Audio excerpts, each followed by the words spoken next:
ನರಸಿಂಹ ಅಖಿಲಜ್ಞಾನ ಮುತದ್ವಾನ ದಿವಾಕರ ಜಯತಿಮೃಷಜ್ಞಾನ ಸುಖಶಕ್ತಿ ಪಯೋನಿಧಿ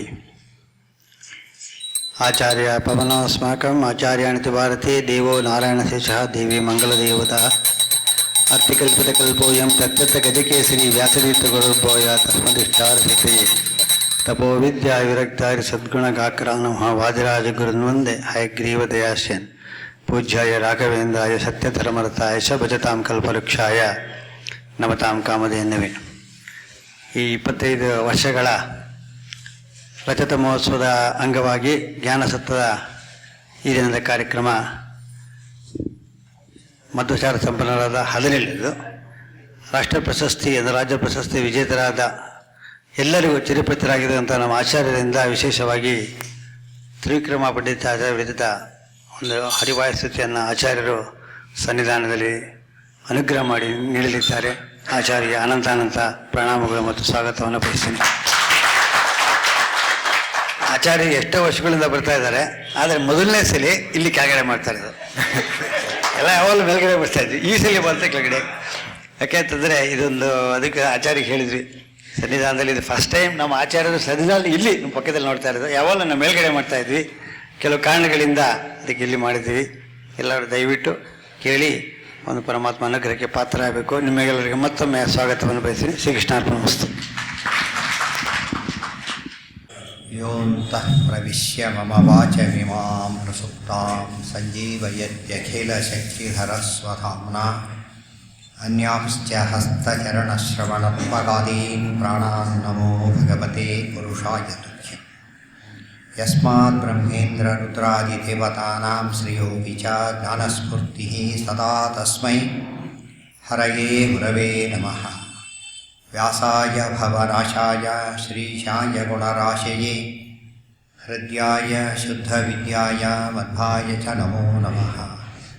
ಲಸತು ಶ್ರೀಮದಾನಂದತೀರ್ಥೇಂದುರ್ನೋ ಹೃದಂಬರೆ ಯದ್ವಚಶ್ಚಂದ್ರಿಕಾ ಸ್ವಾಂತ ಸಂತಾಪಂ ವಿನಿಕೃಂತತಿ. ವಾಣಿತೆ ಕರವಾಣ್ಯಂಬ ಚರಣೋ ಹೃದಿ ಸರ್ವದಾ ಮದ್ವಾಕ್ಯ ಸರಣಿರ್ಭೂಯಾತ್ ಶ್ರೀಮದಾಚಾರ್ಯ ಭಾವದ. ಹರಾಯ ಭಜಕಾನಿಷ್ಠಹರಾಯ ಪುರವೈರಿಣೆ ಭವಾಯ ಭವತೆ ಭೂಯಾತ್ ಶಿವಾಯ ಶಿರಸಾ ನಮಃ. ಉಮೇಶಾದ್ಯಾಸುರಾವೋಹಂ ಈಡೇ ಚೇತೋಭಿಮಾನಿನಃ ಯೂಯಂ ಸರ್ವೇ ಪ್ರಪುರುತಾ ಮನೋ ಮೇ ಮಧ್ವಭಾವಗಂ. ಶ್ರೀಮಧ್ವಃ ಕಲ್ಪವೃಕ್ಷಸ್ತು ಜಯಾರ್ಯಃ ಕಾಮಸಂಸ್ಮೃತಃ ಚಿಂತಾಮಣಿಸ್ತು ವ್ಯಾಸಾರ್ಯಃ ಮುನೀಂದ್ರಯಮುದಾಹೃತಂ. ವಾದಿರಾಜಗುರೂನ್ ವಂದೇ ರಘುತ್ತಮಗುರೂನ್ ತಥಾ ರಾಘವೇಂದ್ರಾನ್ ತಥಾ ಸರ್ವಾನ್ ಸದ್ಗುರೂನ್ ಪ್ರಣತೋಸ್ಮಿ. ಪೂಜ್ಯಾಯ ರಾಘವೇಂದ್ರಾಯ ಸತ್ಯಧರ್ಮರತಾಯ ಚ ಭಜತಾಂ ಕಲ್ಪವೃಕ್ಷಾಯ ನಮತಾಂ ಕಾಮಧೇನವೇ. ಪೃಥ್ವೀಮಂಡಲಮಧ್ಯಸ್ಥಾಃ ಪೂರ್ಣಬೋಧಮತಾನುಗಾಃ ವೈಷ್ಣವಾ ವಿಷ್ಣುಹೃದಯಾಃ ತಾನ್ನಮಸ್ಯೇ ಗುರುಂ ಮಮ. ಶ್ರೀಗುರುಭ್ಯೋ ನಮಃ. ಹರಿ ಓಂ.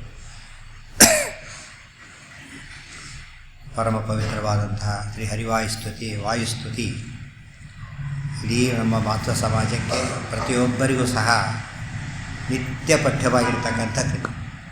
ನಿತ್ಯ ಪಠ್ಯವಾಗಿ ಅದನ್ನು ಹೇಳದೆ ಹೋದರೆ ಅವನು ಮಾಧ್ವನೇ ಅಲ್ಲ, ಅಂಥ ಒಂದು ಅಸಾಧಾರಣವಾದ ಹಿರಿಮೆ ಪಡೆದಿರತಕ್ಕಂಥ ಕೃತಿಯಲ್ಲಿ ಹರಿವಾಯುಸ್ತುತಿಗೆ ಅಗ್ರಸ್ಥಾನ. ಅದನ್ನು ಪಡೆದವರು ಗೃಹಸ್ಥರು, ಅದನ್ನು ಯತಿಗಳು ಪೀಠಾಧೀಶರು ಸಹ ಹೇಳಬೇಕು ಅಲ್ಲ, ಹೇಳಲೇಬೇಕು ಅಂತಂಥ ವಿಧಿ ಇದೆ. ಅಂದರೆ ಎಷ್ಟು ಸತ್ವ ಇದೆ ಅದರೊಳಗೆ. ನಮಗಿವತ್ತು ಪುರಶ್ಚರಣೆ ಅಂದರೆ ಜ್ಞಾಪಕ ಆಗೋದು ವಾಯುಸ್ತುತಿ, ಅಷ್ಟೋತ್ತರ ಅಂದರೆ ನೆನಪಾಗೋದು ರಾಘವೇಂದ್ರ ಸ್ತೋತ್ರ. ಎರಡಕ್ಕೂ ಅಷ್ಟು ಮಹತ್ವ ಇದೆ. ಹರಿವಾಯುಸ್ತುತಿಯ ಒಂದು ಪುರಶ್ಚರಣದಿಂದ ಎಷ್ಟು ವಿಧವಾದ ಸಿದ್ಧಿ ಪಡೀಲಿಕ್ಕೆ ಸಾಧ್ಯ ಇದೆ. ಒಂದು ಕಡೆಗೆ ನಮ್ಮ ವೈಷ್ಣವತ್ವ ಕೊಡೋ ಗ್ರಂಥ ಒಂದಾದರೆ, ಕೃತಿ ಒಂದು ಕಡೆ ಆದರೆ, ಇನ್ನೊಂದು ಕಡೆಗೆ ನಮ್ಮ ಸಕಲ ಇಷ್ಟಾರ್ಥ ಸಿದ್ಧಿಗೂ ಸಹ ಮತ್ತು ಸಕಲ ಅನಿಷ್ಟ ನಿವೃತ್ತಿಗೂ ಸಹ ಒಂದು ಮಂತ್ರದಂಡಂಥ ಕೃತಿ ಹರಿವಾಯುಸ್ತುತಿ. ಅದನ್ನು ಕಲಿಯದ ಹೊರತು ಎಷ್ಟು ಸ್ತೋತ್ರ ಹೇಳಿದರೂ ಕೂಡ ವಾಯುಸ್ತುತಿ ಹೇಳದೆ ಹೋದರೆ ಅದು ಪೂರ್ಣ ಆಗೋದಿಲ್ಲ ಮತ್ತು ಬೇರೆ ಹೇಳೋದಕ್ಕೆ ಅಧಿಕಾರವೂ ಬರೋದು. ಅಂಥ ಒಂದು ಕೃತಿ ವಾಯುಸ್ತುತಿ. ಅದಕ್ಕೆ ಅಂಥ ಮಹತ್ವ ಬರಲಿಕ್ಕೆ ಏನು ಕಾರಣ? ಎಷ್ಟೋ ವಾಯುಸ್ತುತಿಗಳಿವೆ, ಇದಕ್ಕೆ ಅಗ್ರಸ್ಥಾನ ಯಾತಕ್ಕೆ?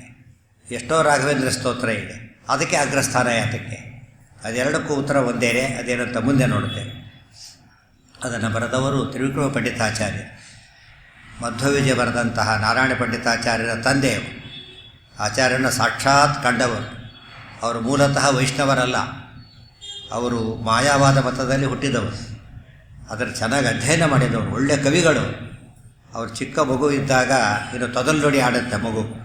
ಆವತ್ತಿನಲ್ಲಿ ಅವರು ತೊದಲ್ನುಡಿ ಮಾತಾಡಿದರೆ ಕಾವ್ಯ ಆಗ್ತಾಯಿತ್ತು. ಕಲಭಾಷಣ ಏವ ಸೂರಿಪೋತಃ ಕವಿರಾಸೀದ್ ಅನವದ್ಯ ಪದ್ಯವಾದಿ.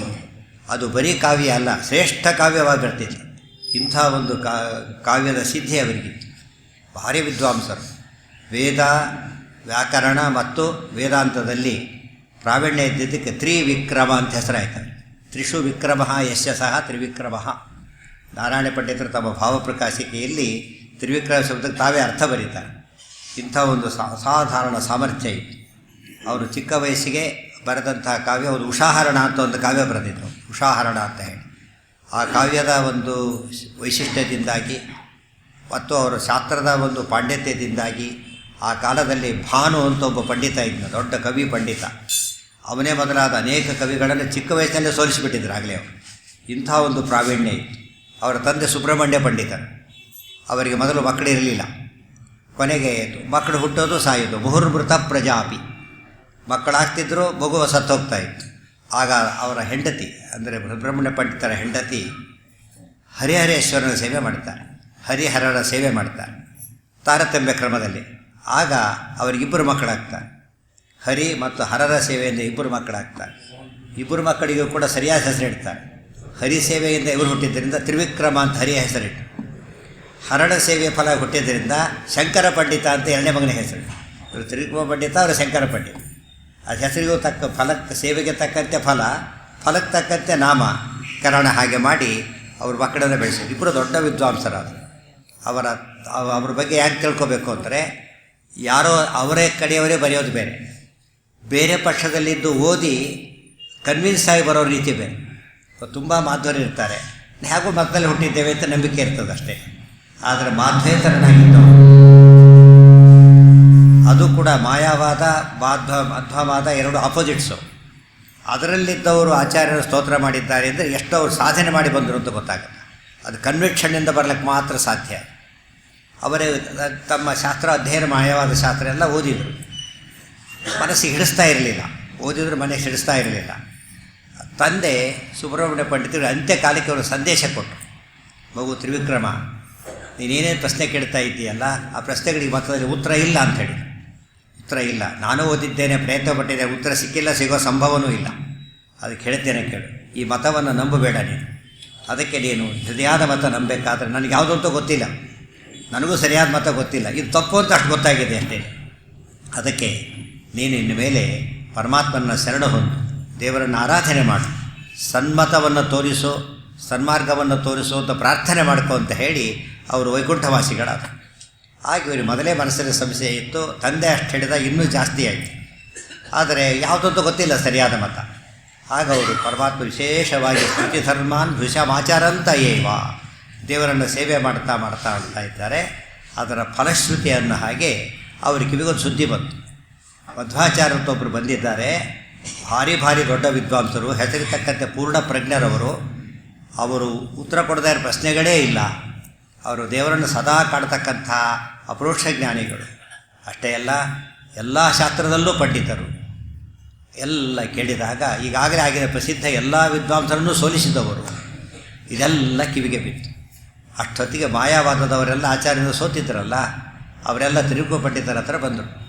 ಇವರು ದೊಡ್ಡ ಹೆಸರು ಮಾಡಿದವರಲ್ಲ, ನೀವೊಬ್ಬರೇ ಉಳ್ಕೊಂಡಿರೋದು, ಎಲ್ಲ ಸೋತೋಗ್ಬಿಟ್ಟಿದ್ದಾರೆ, ನಮ್ಮಲ್ಲಿ ಪ್ರಧಾನರು ನೀವೇನೆ, ನೀವು ಮಧ್ವಾಚಾರ್ಯ ಹೇಗಾದ್ರು ಸೋಲಿಸಿಬಿಟ್ರೆ ನಮ್ಮ ಮತ ಉಳಿಯುತ್ತೆ, ಇಲ್ಲ ಹೋದರೆ ಹಾ ಮಾಯಾವಾದ ಉತ್ಸಾದ ಮೇತಿ, ನಮ್ಮ ಮತನೇ ರೂಟ್ ಔಟ್ ಆಗಿಬಿಡುತ್ತೆ ಅಂತೇಳಿ ಕೇಳಿಕೊಂಡು. ಆಗ ಅವರು ಆಗಲಿ ಅಂತ ಹೇಳಿ ಯೋಚನೆ ಮಾಡಿ, ಮಧ್ವಾಚಾರ್ಯ ಶಿಷ್ಯರೆಲ್ಲ ಅಲ್ಲಲ್ಲಿ ಸಿಗ್ತಿದ್ರು, ಸಣ್ಣ ಪುಟ್ಟವರು ಜೊತೆ ವಾದ ಮಾಡಿದರು, ಅವ್ರನ್ನ ಕನ್ಫ್ಯೂಸು ಮಾಡಿದರು. ಆದರೆ ಅನ್ನಿಸ್ತೆ ಅವರಿಗೆ ಇದೆಲ್ಲ ಸಾಲದು, ಮಧ್ವಾಚಾರ್ಯರ ಹತ್ರ ವಾದಕ್ಕೆ ನಾವು ಅಲ್ಲೇ ಹೋಗಬೇಕು ನೇರವಾಗಿ.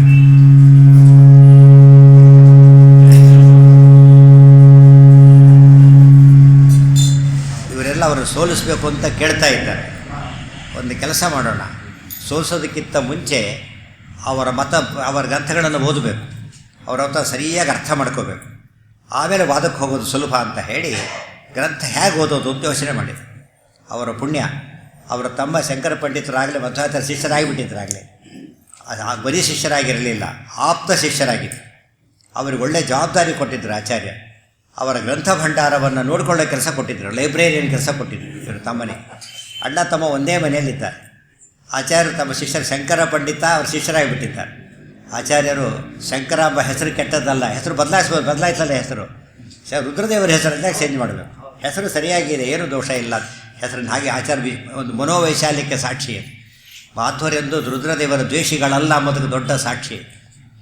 ವೈಷ್ಣವರ ದ್ವೇಷ ವಿಷ್ಣುವನ್ನು ಭಾರಿ ದ್ವೇಷ ಮಾಡುತ್ತಾರೆ. ಆದರೆ ವೈಷ್ಣವರು ಯಾವ ದೇವರನ್ನು ದ್ವೇಷ ಮಾಡದೇ ಇರತಕ್ಕಂಥ ಒಂದೇ ಒಂದು ಮತ ಅಂದರೆ ಮಧ್ವ ಮತ ಒಂದೇ. ಯಾವ ದೇವತೆಗಳ ದ್ವೇಷವನ್ನು ಮಾಡೋದಿಲ್ಲ. ತಾರತಮ್ಯ ಕ್ರಮದಲ್ಲಿ ಸ್ತೋತ್ರ ಮಾಡ್ತಾ ಬರ್ತಾರೆ. ಇನ್ನೆಲ್ಲ ತಾರತಮ್ಯ ಕಾನ್ಸೆಪ್ಟೇ ಬೇರೆಯವರಿಲ್ಲ. ಯಾವುದು ಮೊದಲು ಹರಿಕಥಾಂಸಾರ ಓದಿ ಮೊದಲೇ ಸರಿ ಎಷ್ಟು ಪೂರ್ತಿ ತಾರತಮ್ಯ, ಶ್ರೀರಮಣೆ ಕರಕಮಲ ಪೂಜಿತ ಹೇಳೆಲ್ಲ ತಾರತಮ್ಯ ಹೇಳ್ತಾ ಬರುತ್ತೆ. ಪ್ರತಿನಿತ್ಯ ತಾರತಮ್ಯ ಸ್ತೋತ್ರನೇ ಹೇಳ್ತೇವೆ ನಾವು. ಈ ರೀತಿ ಎಲ್ಲ ದೇವತೆಗಳಿಗೂ ಅವರವರಿಗೆ ಉಚಿತವಾದ ಸ್ಥಾನವನ್ನು ಸತತ ಗಣನಾಥ ಸಿದ್ಧಿಯ ನೀವ ಕಾರ್ಯದಲ್ಲಿ ಮತಿ ಪ್ರೇರಿಸುವಳು ಪಾರ್ವತಿ ದೇವಿ ಕೇಳಿರ್ತೀರಿ. ಇಂಥ ವಿಚಿತ್ರವಾದ ಮತ ಇದು. ಇದನ್ನು ಅರ್ಥ ಮಾಡಿಕೊಂಡ್ರೆ ಪರಿಪೂರ್ಣವಾದ ಮತಕ್ಕೆ ಸಾಕ್ಷಿ. ಆಗ ಅವರ ತಮ್ಮ ಲೈಬ್ರರಿಯನ್ನೆಲ್ಲ ಮನೆಯಲ್ಲಿ ಪುಸ್ತಕ ತಂದಿಟ್ಕೊಂಡು ಸ್ವರಮೂಲ ಗ್ರಂಥ ಮನೇಲಿ ಇಟ್ಕೊಂಡಿತ್ತು. ಇವರಿಗೆ ಅದನ್ನು ಓದಬೇಕು ಅಂತ ಭಾರಿ ಅಪೇಕ್ಷೆ. ಆದರೆ ತಮ್ಮನೇ ಎದುರಿಗೆ ಓದಕ್ಕೆ ಸಂಕೋಚ. ಈಗ ಪ್ರಿಪೇರ್ ಆಗ್ತಾರೆ ಅಣ್ಣ ಅಂತ ಹೇಳಿ ಅನ್ಕೋಬಾರ್ದು. ಪ್ರಿಪೇರ್ ಆಗ್ತಾರೆ, ಕಾನ್ಫಿಡೆನ್ಸ್ ಕಡಿಮೆ ಆಗಿದೆ ಅಂದ್ಕೊಳ್ಬಾರ್ದು ಅಂತ ಹೇಳಿ ಆ ತಮ್ಮ ಮಲಗೋವರೆಗೂ ಕಾಯ್ತಾ ಇದ್ರಂತೆ. ತಮ್ಮ ಮಲಗಿದ ಮೇಲೆ ಆ ಗಂಟು ಬಿಚ್ಚು ಓದ್ತಾ ಕೊಡೋದು. ಅವ್ರು ಹೇಳೋದ್ರಲ್ಲಿ ಮತ್ತೆ ಗಂಟು ಕಟ್ಟಿಡಬೇಕು. ಆ ತಮ್ಮನೋ ರಾತ್ರಿ 7ಕ್ಕೆ ಬೆಳಿಗ್ಗೆ 7ಕ್ಕೆ ಹೇಳೋ ತಮ್ಮ ಅಲ್ಲ, ರಾತ್ರಿ 12 ಬಂದರೆ ಅವರು ಓದ್ತಾ ಇದ್ರು. 4 ಗಂಟೆಗೆ ಎದ್ದು ಬಿಡ್ತಾಯಿದ್ರು. ಅಷ್ಟರೊಳಗೆ ಓದಬೇಕು ಇವರು ಪಾಪ. ಎಂಥ ಚಾಲೆಂಜ್ ಅದು. ಅಂದರೆ ಕ್ಷಣದಾಸು ವಿಚಕ್ಷಣ ಪ್ರಚಿತ್ಯ ಪ್ರಚುರ ಪ್ರಜ್ಞ ಮನೋಶಾಸ್ತ್ರಸಾರಂ ಮನೋಜ್ಞ ಶಾಸ್ತ್ರಸಾರಂ. ಆವತ್ತಿನೇ ಓದಿದ್ರಂತೆ. ಅವರ ರಾತ್ರಿ ಹಗಲಾಯಿತು. ಭಾಳ ಸ್ವಾರಸ್ಯ ಅಂದರೆ ರಾತ್ರಿ ಹಗಲು ಮಾಡಿಕೊಂಡ ಪುಣ್ಯಾತ್ಮರು. ಭಗವದ್ಗೀತೆ ಹೇಳ್ತದೆ, ಯಾರಿಶಾ ಸರ್ವಭೂತಾನಾಂ ತಸ್ಯಾಂ ಜಾಗರ್ತಿ ಸಂಯಮಿ ಯಸ್ಯಾಂ ಜಾಗ್ರತಿ ಭೂತಾನಿ ಸಾರಿಷಾ ಪಶ್ಯತೋ ಮುನೇಹೇ. ಆಗ ಅವ್ರಿಗೆ ಆಶ್ಚರ್ಯ ಆಗ್ತಾಯಿತ್ತು, ಎಷ್ಟು ಚೆನ್ನಾಗಿದೆ ಮತ ಇದು, ಇದನ್ನು ಯಾಕೆ ಖಂಡನೆ ಮಾಡಬೇಕು ಅಂತ ಆಗಲೂ ಶುರುವಾಯಿತು ಅವ್ರಿಗೆ. ನಾನು ಇದ್ರ ಖಂಡನೆ ಮಾಡಲಿಕ್ಕೆ ಅಂತ ಹೋದರೆ ನನ್ನ ಪ್ರಶ್ನೆ ಉತ್ತರ ಇದರಲ್ಲಿದೆ. ಈಗಾಗಲೇ ಏನೋ ಪ್ರಶ್ನೆ ನಮ್ಮ ರಸ್ತೆಯಲ್ಲಿ ಬಂದಿತ್ತು, ಉತ್ತರ ಎಲ್ಲ ಸರಿಯಾಗಿದೆ ಇದರಲ್ಲಿ. ಭಾರಿ ಖುಷಿಯಾಗ್ತಾ ಬಂತು ಅವ್ರಿಗೆ. ಅಷ್ಟೊತ್ತು ಸುದ್ದಿ ಬಂತು, ಆಚಾರ್ಯ ಹತ್ತಿರ ಚಾತುರ್ಮಾಸ್ಯ ಕೊಡ್ಲಿಕ್ಕೆ ಅಲ್ಲಿಗೇ ಬರ್ತಾ ಇದ್ದಾರೆ ಅಂತ. ಅವ್ರ ಕಾವು ಮಠ ಅಂತ ಒಂದಿದೆ ಕಾಸರಗೋಡಿನ ಹತ್ರ. ಕಾಸರಗೋಡಿಗೆ 2 ಕಿಲೋಮೀಟ್ರ್ ಅಷ್ಟೇ. ನೀವು ಮಂಗಳೂರಿನಿಂದ ಹೋದರೆ ಕಾಸರಗೋಡಿನ ಒಂದು ಇದು ಟೋಲ್ ನಾಕ ಬರ್ತದೆ, ಅಲ್ಲೇ ಅವರು ಕಾವು ಮಠ ಇರೋದು. ಹತ್ತಿರ ವಿಷ್ಣು ಮಂಗಲ ಅಂತಿತ್ತು, ಅಲ್ಲಿಗೆ ಚಾತುರ್ಮಾಸ್ಯ ಕೊಡೋಕ್ಕೆ ಆಚಾರ್ಯ ಅಲ್ಲಿಗೊಂದು 6 ಕಿಲೋಮೀಟ್ರ್ ಅಷ್ಟೇ. ಭಾರಿ ಖುಷಿ ಆಯಿತು ಅವರಿಗೆ. ಹಾಗಿದ್ದರೆ ಅವ್ರದ್ದು ವಾದ ಮಾಡೋಕ್ಕೆ ಒಳ್ಳೆ ಅವಕಾಶ ಸಿಕ್ಕಿದೆ, ಅವರಿಂದ ಎಲ್ಲ ವಿಷಯ ತಿಳ್ಕೊಂಬಿಡಬೇಕು ಅಂತ ಹೇಳಿ ಹೊರಟರು. ಆಚಾರ್ಯ ಚಾತುರ್ಮಾಸ್ಯ ಕೂತರಲ್ಲ, ಪ್ರತಿನಿತ್ಯ ಭಾಷ್ಯ ಪಾಠ ಹೇಳ್ತಾ ಇದ್ರು ಆಚಾರ್ಯ. ಚಾತುರ್ಮಾಸ್ಯ ಕೂತ ಸ್ವಾಮಿಗಳು ಏನು ಮಾಡಬೇಕು ಎಂಬುದನ್ನು ಆಚಾರ್ಯ ತೋರಿಸ್ಕೊಟ್ಟಿದ್ದಾರೆ. ಭಾಷ್ಯ ಪಾಠಾದಿಗಳನ್ನು ಮಾಡಿದರೆ ಚಾತುರ್ಮಾಸ್ಯ ಸಾರ್ಥಕ. ಆ ಊರಿನ 4 ತಿಂಗಳಲ್ಲಿ ಊರಿನ ಜನಗಳಿಗೆಲ್ಲ ಬ್ರಹ್ಮಸೂತ್ರ ಭಾಷ್ಯವನ್ನು ಹೇಳಿ ಹರಿಸರ್ವೋತ್ತಮತ್ವಾದಿಗಳನ್ನು ತಿಳಿಸ್ಲಿಕ್ಕೆ ಒಳ್ಳೆ ಅವಕಾಶ.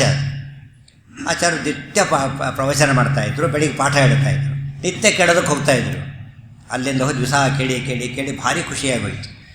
ಅದು ಏನು ಮಾತಾಡಿದರು ಆಚಾರ್ಯ, ಏನು ಪ್ರವಚನ ಮಾಡಿದರು ಅಂತ ಮಧ್ವವಿದ 15ನೇ ಸರ್ಗದ ಆರಂಭದಲ್ಲಿ ಪೂರ್ತಿ ಬರುತ್ತೆ. ನಾರಾಯಣೋ ಅನಂತಗುಣ ಬ್ರಹ್ಮಾಖ್ಯೋ ವೇದವೇದಿತಃ ವಿಶ್ವಕರ್ತೇತಿ ವಿಶ್ವಜ್ಞ ಶ್ರುತ್ಯ ಯುಕ್ತ್ಯಾಪಿ ಅಶೀಷಧತ್ ಅಂತ ಶುರುವಾಗಿಬಿಟ್ಟು ಇಡೀ ಒಂದು 50 ಶ್ಲೋಕದಲ್ಲಿ ಆಚಾರ್ಯ ಸಿದ್ಧಾಂತವನ್ನೆಲ್ಲ ಸಂಪೂರ್ಣವಾಗಿ ವೈಶಿಷ್ಟ್ಯ ಹೇಳ್ತಕ್ಕಂಥ ಭಾಗ. ಅದಿಷ್ಟು ಕೇಳಿಕೊಂಡ್ರು. ಆಮೇಲೆ ವಾದ ಮಾಡ್ತೇನೆ ಶುರು ಮಾಡಿದ್ರು. ಇಬ್ಬರಿಗೂ ಶುರುವಾಯಿತು. 15 ದಿವಸಗಳ ಕಾಲ ಶುರುವಾಯಿತು. ಇವರು ಪ್ರಶ್ನೆ ಕೇಳೋದು, ಆಚಾರ್ಯ ಉತ್ತರ ಕೊಡೋದು, ಪ್ರಶ್ನೆ ಕೇಳೋದು, ಉತ್ತರ ಕೊಡೋದು. 15 ದಿವಸಗಳ ಕಾಲ. ಇವರು ಪಾಂಡಿತ್ಯ ಎಷ್ಟಿತ್ತು ಅನ್ನೋದಕ್ಕೆ ಸಾಕ್ಷಿ ಅದು. 15 ದಿವಸ ಆಚಾರ್ಯ ಜೊತೆ ಮಾತಾಡಬೇಕಾದ್ರೆ ಎಂಥ ಪಾಂಡಿತ್ಯ ಇರಬೇಕು. ಪೂರ್ಣ ಪ್ರಜ್ಞರ ಜೊತೆ ವಾದ ಮಾಡಬೇಕು ಅಂತ ಕೇಳಿದರೆ ಅದ್ಭುತ ಪಾಂಡಿತ್ಯ ಇತ್ತು. ಆಚಾರ್ಯರಿಗೆ ಹಾಗೆ 15 ದಿವಸ ಬೇಕಾಯ್ತು ಅಂತ ಕೇಳಿದರೆ ಸೋಲಿಸ್ಲಿಕ್ಕೆ. ಆಚಾರ್ಯಗೆ 15 ದಿವಸ ಬೇಕಾಗಲಿಲ್ಲ.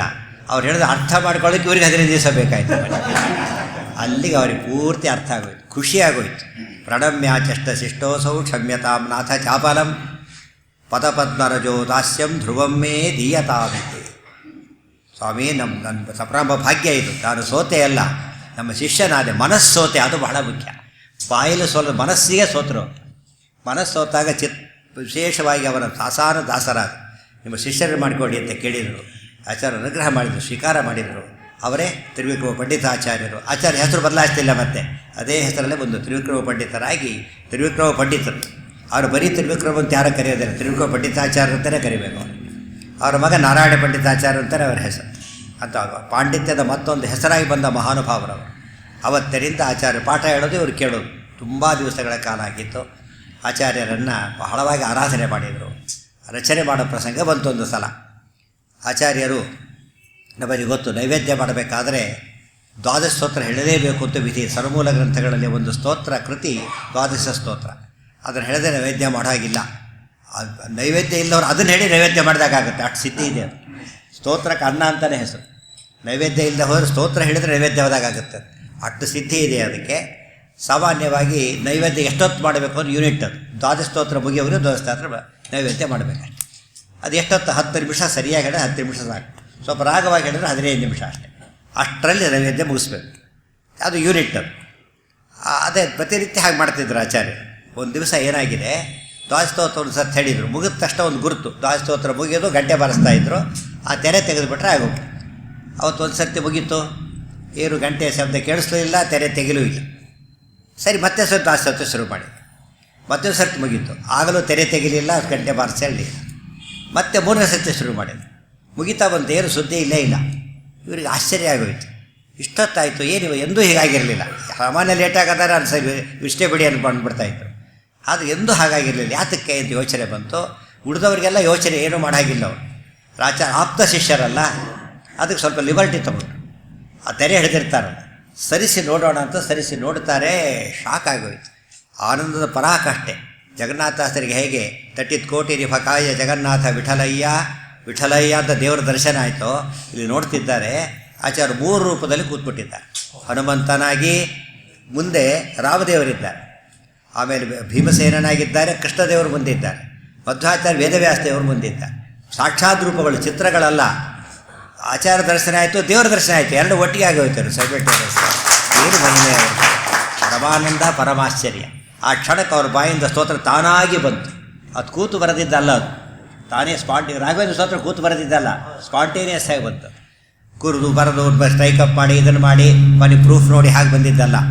ಶ್ರೀಮದ್ ವಿಷ್ಣುಂಗ್ರೇಷ್ಠ ಜಿಗುಣ ಗುರುತಮ ಶ್ರೀಮದ್ ಆನಂದ ತೀರ್ಥ ತ್ರೈಲೋಕ್ಯಾಚಾರ್ಯ ಪಾದೋಜ್ವಲ ಜಲ ಜಲ ಸತ್ಪಾಂಸವೋ ಅಸ್ಮಾನ್ ಪುನಂತು ವಾಚಾಂ ಯತ್ರ ಪ್ರಣೇತ್ರಿ ತ್ರಿಭುವನ ಮಹಿತಾ ಶಾರದಾ ಶಾರದೇಂದು ಜ್ಯೋತ್ಸ್ನಾ ಭದ್ರಸ್ಮಿತ ಶ್ರೀ ಧವಲಿತ ಕಕುಭಾ ಪ್ರೇಮಭಾರಂ ಬಭಾರ.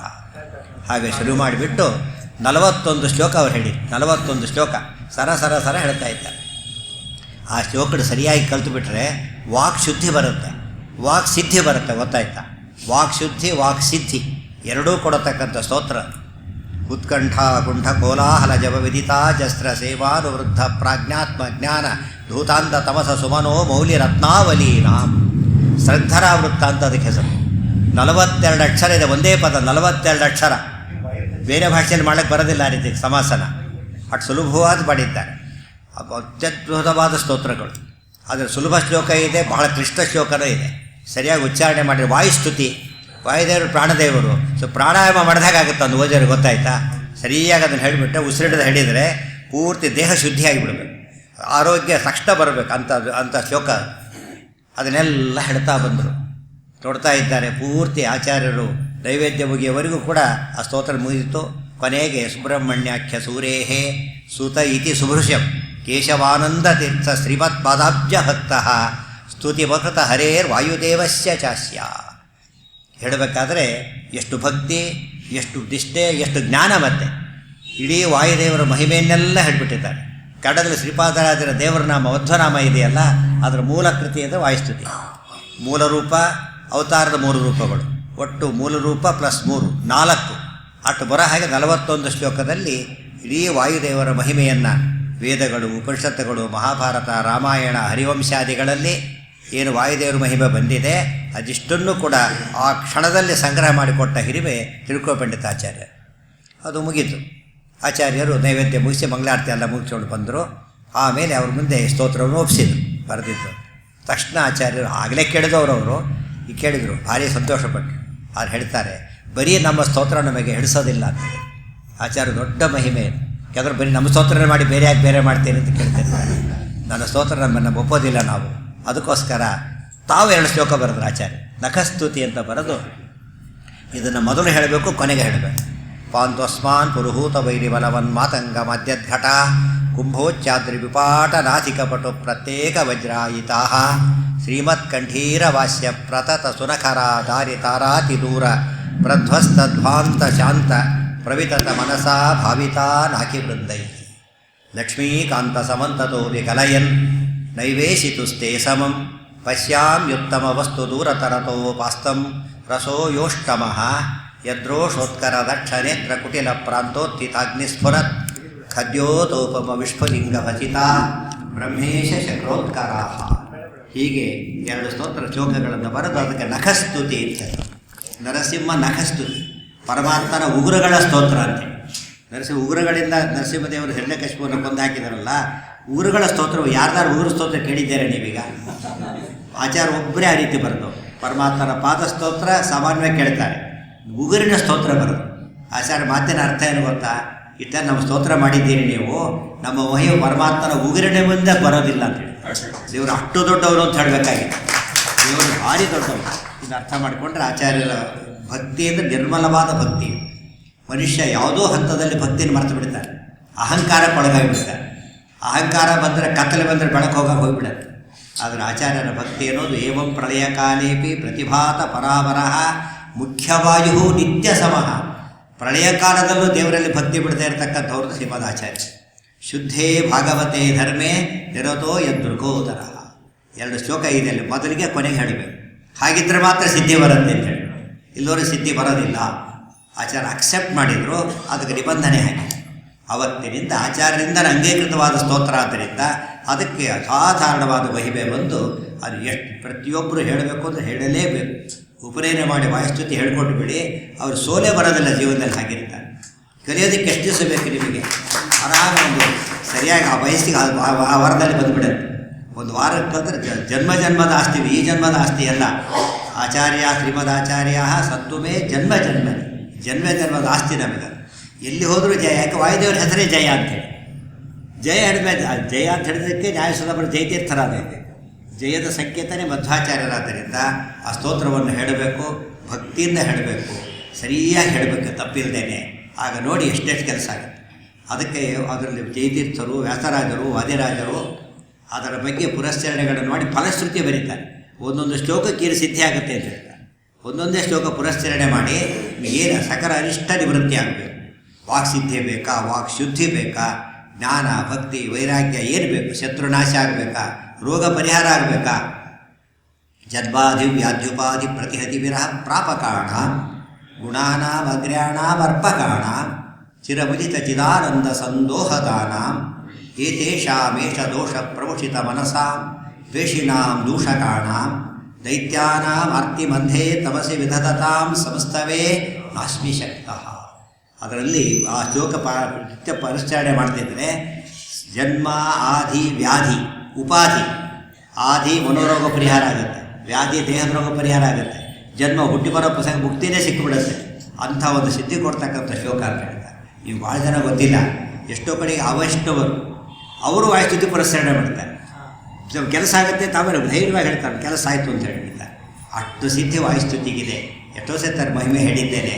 ಅದು ಸರಿಯಾಗಿ ಹೇಳಬೇಕು. ದಿವಸಕ್ಕೆ 1 ಶ್ಲೋಕನೂ ಮುಗಿಯೋದಿಲ್ಲ. ಅದರ 1 ಶ್ಲೋಕ ಮುಗಿದ್ರೂ ಕೂಡ 41 ದಿವಸ ಬೇಕಾಗುತ್ತೆ. 41 ಶ್ಲೋಕ ಇರಬೇಕು. ಜೊತೆ ನಖಸ್ತುತಿ ಇಟ್ಕೊಂಡ್ರೆ ಅದು ಆ 1.5 ತಿಂಗಳು ಹೇಳಬೇಕು. ಆ ದೊಡ್ಡ ಗ್ರಂಥ ನೋಡೋದಕ್ಕೆ 10 ನಿಮಿಷದಲ್ಲಿ ಹೇಳ್ಬೋದು. ಸರಿಯಾಗಿ ಹೇಳಿದರೆ 10 ನಿಮಿಷ ಸಾಕು. ಅರ್ಥ ಹೇಳೋದಕ್ಕೆ ಮಾತ್ರ ತುಂಬ ವೇಳೆ ಬೇಕು. 1 ಗಂಟೆಯಲ್ಲಿ ಅಲ್ಲಿ ಲೇಟಾಗಿ ಬೇರೆ ಬಂದಿದ್ದರಿಂದ ಅದು ಹೋಗಿಬಿಟ್ಟಿದೆ. ಆದಷ್ಟು ಕೂಡ ಅದರಲ್ಲಿ 1-2 ಶ್ಲೋಕ ನೋಡಿದ್ರೂ ನಮಗೆ ಸಾಕಾಗ್ತದೆ. ಅದನ್ನೇ ಭಾರಿ ಅರ್ಥ ಅದನ್ನು ಹೇಳೋದಕ್ಕೆ ಹೋಗೋದಿಲ್ಲ. ಎಷ್ಟು ವಾಯುದೇವರ ಮಹಿಮೆ ನಮ್ಮ ಕಣ್ಣಿಗೆ ಕಟ್ಟಾಗಿ ಹೇಳ್ತಾರೆ ಎಂಬುದಕ್ಕೆ ನಿದರ್ಶನ. ಒಂದು ಸ್ತೋತ್ರ ಶ್ಲೋಕ. ತ್ರಿಷ್ವಪ್ಯೇವಾವತಾರೇಷು ಅರಿವಿರಪಹರಣಂ ಹಿಂಸಿತೋ ನಿರ್ವಿಕಾರ ಸರ್ವಜ್ಞ ಸರ್ವಶಕ್ತಿ ಸಕಲ ಗುಣಗಣ ಪೂರ್ಣರೂಪ ಪ್ರಗಲ್ಭ ಸ್ವಚ್ಛ ಸ್ವಚ್ಛಂದ ಮೃತ್ಯು ಸುಖಯಸಿ ಸುಜನಂ ದೇವಕಿಂ ಚಿತ್ರಮತ್ರ ತ್ರಾತಾ ಯಸ್ಯ ತ್ರಿಧಾಮ ಜಗದುತ ವಶಗಂ ಕಿಂಕರಾ ಶಂಕರಾತ್ಯಾ. ಈ ಶ್ಲೋಕದಲ್ಲಿ ಎಷ್ಟು ಮಹಿಮೆ ಹೇಳ್ತಾರೆ ವಾಯುದೇವರು. ತ್ರಿಷು ಅಪಿ ಏವ ಅವತಾರೇಷು ಅರಿಭಿಃ ಅಪಘೃಣಂ ಹಿಂಸಿತಃ ನಿರ್ವಿಕಾರಃ ಸರ್ವಜ್ಞಃ ಸರ್ವಶಕ್ತಿಃ ಸಕಲಗುಣಗಣಾಪೂರ್ಣರೂಪಪ್ರಗಲ್ಭಃ ಸ್ವಚ್ಛಃ ಸ್ವಚ್ಛಂದಮೃತ್ಯುಃ ಸುಖಯಸಿ ಸುಜನಂ ದೇವ ಕಿಂ ಚಿತ್ರಮತ್ರ ಪ್ರಾತಾ ಯಸ್ಯ ತ್ರಿಧಾಮ ಜಗದುತ ವಶಗಂ ಕಿಂಕರಾಃ ಶಂಕರಾದ್ಯಾಃ. ಮೊದಲು ಆಚಾರ್ಯ ಅವತಾರಗಳು 3. ಪ್ರಥಮೋ ಹನುಮಾನ್ ನಾಮ, ದ್ವಿತೀಯೋ ಭೀಮಯೇವ ಚ, ಪೂರ್ಣಪ್ರಜ್ಞಸ್ತೃತೀಯಸ್ತು ಭಗವತ್ ಕಾರ್ಯ ಸಾಧಕ. 3 ಅವತಾರದ ಕಾಮನ್ ಫ್ಯಾಕ್ಟರ್ಸ್ ಏನು ಅಂತ ಹೇಳ್ತಾರೆ. 3 ಅವತಾರದ ಸಾಧನೆ ಏನು? ಒಂದೇ ರೀತಿಯಾದ ಸಾಧನೆ, ಒಂದೇ ರೀತಿಯ ಸಾಧನೆ. ಯಾವ ರೀತಿ? ತ್ರಿಷು ಅಪಿ ಏವ ಅವತಾರೇಷು, 3 ಅವತಾರಗಳಲ್ಲೂ ಕೂಡ ಅರಿಭಿಃ ಅಪಘೃಣಂ ಹಿಂಸಿತಃ ನಿರ್ವಿಕಾರಃ. ಶತ್ರುಗಳು ಎಷ್ಟು ಹಿಂಸೆ ಮಾಡಿದರು. ಹನುಮಂತನನ್ನು ರಾವಣ ಸುಡಲು ಪ್ರಯತ್ನಪಟ್ಟ, ಭೀಮಸೇನನ್ನು ದುರ್ಯೋಧನ ಕಾಲಕೂಟ ವಿಷ ಕೊಲ್ಲಕ್ಕೆ ಹೊರಟ, ಕೈಕಾಲು ಕಟ್ಟಿ ಗಂಗಾ ನದಿಯಲ್ಲಿ ಹಾಕಿದ.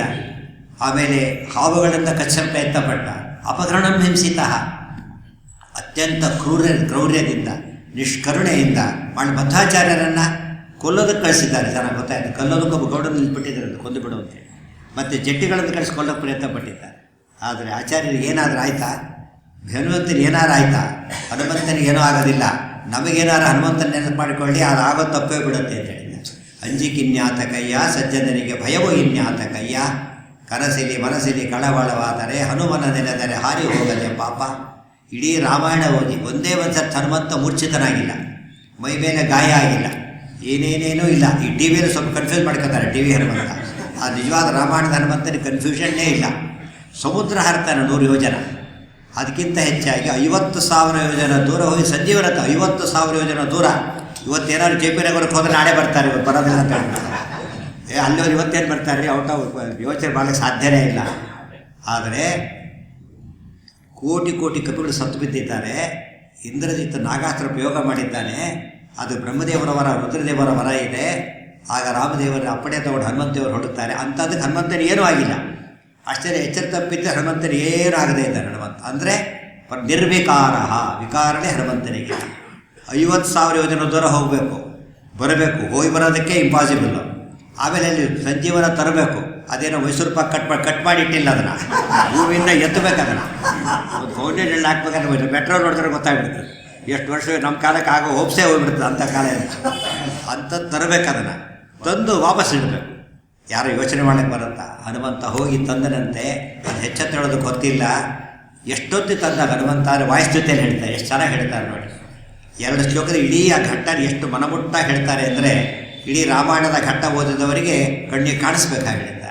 ಪ್ರಾಕ್ 50,000 ವ್ಯವಹಿತಮದ್ವಿತಂ ಯೋಜನೈ ಪರ್ವತಂ ತ್ವಂ ಯಾವತ್ ಸಂಜೀವನಾದ್ಯೌಷಧ ನಿಧಿಮಧಿಕ ಪ್ರಾಣ ಲಂಕಾವನೈಷೀಹಿ ಅದ್ರಾಕ್ಷೀರುತ್ಪತಂತಂ ತತ ಉದಗಿರಿಮುತ್ಪಾಟಯಂತಂ ಗೃಹೀತ್ವಾ ಯಾಂತಂ ಖೇ ರಾಘವಾಂಘ್ರೌ ಪ್ರಣತಮಪಿ ತದಾ ಏಕಕ್ಷಣೇ ತ್ವಾಂಹಿ ಲೋಕಃ. ಹನುಮಂತ ಹಾರಿದ, ಹನುಮಂತ ಬೆಟ್ಟ ಕಿತ್ತಿದ, ಹನುಮಂತ ವಾಪಸ್ ಬಂದ. ಇದಿಷ್ಟು ಕೆಲಸ ಎಷ್ಟೊತ್ತಿಗೆ ಆಯಿತು ಅಂತ ಕೇಳಿದರೆ ಏಕಕ್ಷಣೆ, ಒಂದು ಕ್ಷಣದಲ್ಲಿ ಮಾಡಿದಂಥ ಹನುಮಂತ. ಇಮ್ಯಾಜಿನ್ ಮಾಡಿ ಸಾಧ್ಯ ಇಲ್ಲ. ಅಂಥ ಶಕ್ತಿ. ಇವತ್ತು ಜನಕ್ಕೆ ಡೌಟ್ ಬರುತ್ತೆ, ಇಸ್ ಇಟ್ ಪಾಸಿಬಲ್ ಅಂತ ಕೇಳ್ತಾರೆ. ಇವತ್ತು ಒಪ್ಸೋದು ಭಾರಿ ಸುಲಭ. 100 ವರ್ಷಗಳಿಂದ ಹೇಳಿದ್ರೆ ಸ್ವಲ್ಪ ಹೇಳೋರು, ನೋಡಪ್ಪ ಪುರಾಣದಲ್ಲಿದೆ, ಭಕ್ತಿಯಿಂದ ಹೇಳೋಣ ಅಂತ. ಇವತ್ತೇನು ಪ್ರಾಕ್ಟಿಕಲಿ ಹೇಳ್ಬೋದಲ್ಲ. ಇಲ್ಲಿಂದ ಫೋನ್ ಮಾಡ್ತಾನೆ ಅಮೇರಿಕಕ್ಕೆ, ಏನು 10-20,000 ಕಿಲೋಮೀಟರು, ಹಲೋ ಅಂದರೆ ಹಲೋ ಅಂತ ಹೇಳ್ತಾರೆ. ನಮ್ಮ ಸೌಂಡು ಅಷ್ಟು ಫಾಸ್ಟಾಗಿ ಹೋಗೋದು. ನಮ್ಮ ಸೌಂಡ್ ಹಲೋ ಅಂದ್ರೆ ಹಲೋ, ಅದೇನು ಗಟ್ಟೆ ಕೂಡ ಕಿರ್ತೋದಿಲ್ಲ, ಬೆಲ್ಲ ಮಾತಾಡ್ಕೊತಿರ್ತಾರೆ, ಇವರವ್ರಿಗೆ ಮಾತು ಕಳಿಸ್ತಾ ಇರ್ತಾರೆ. ಯಂತ್ರಕ್ಕೆ ಶಕ್ತಿ ಇದ್ದರೆ ಮಧ್ವಾಚಾರ್ಯ ಯಾರು ಗೊತ್ತಾ?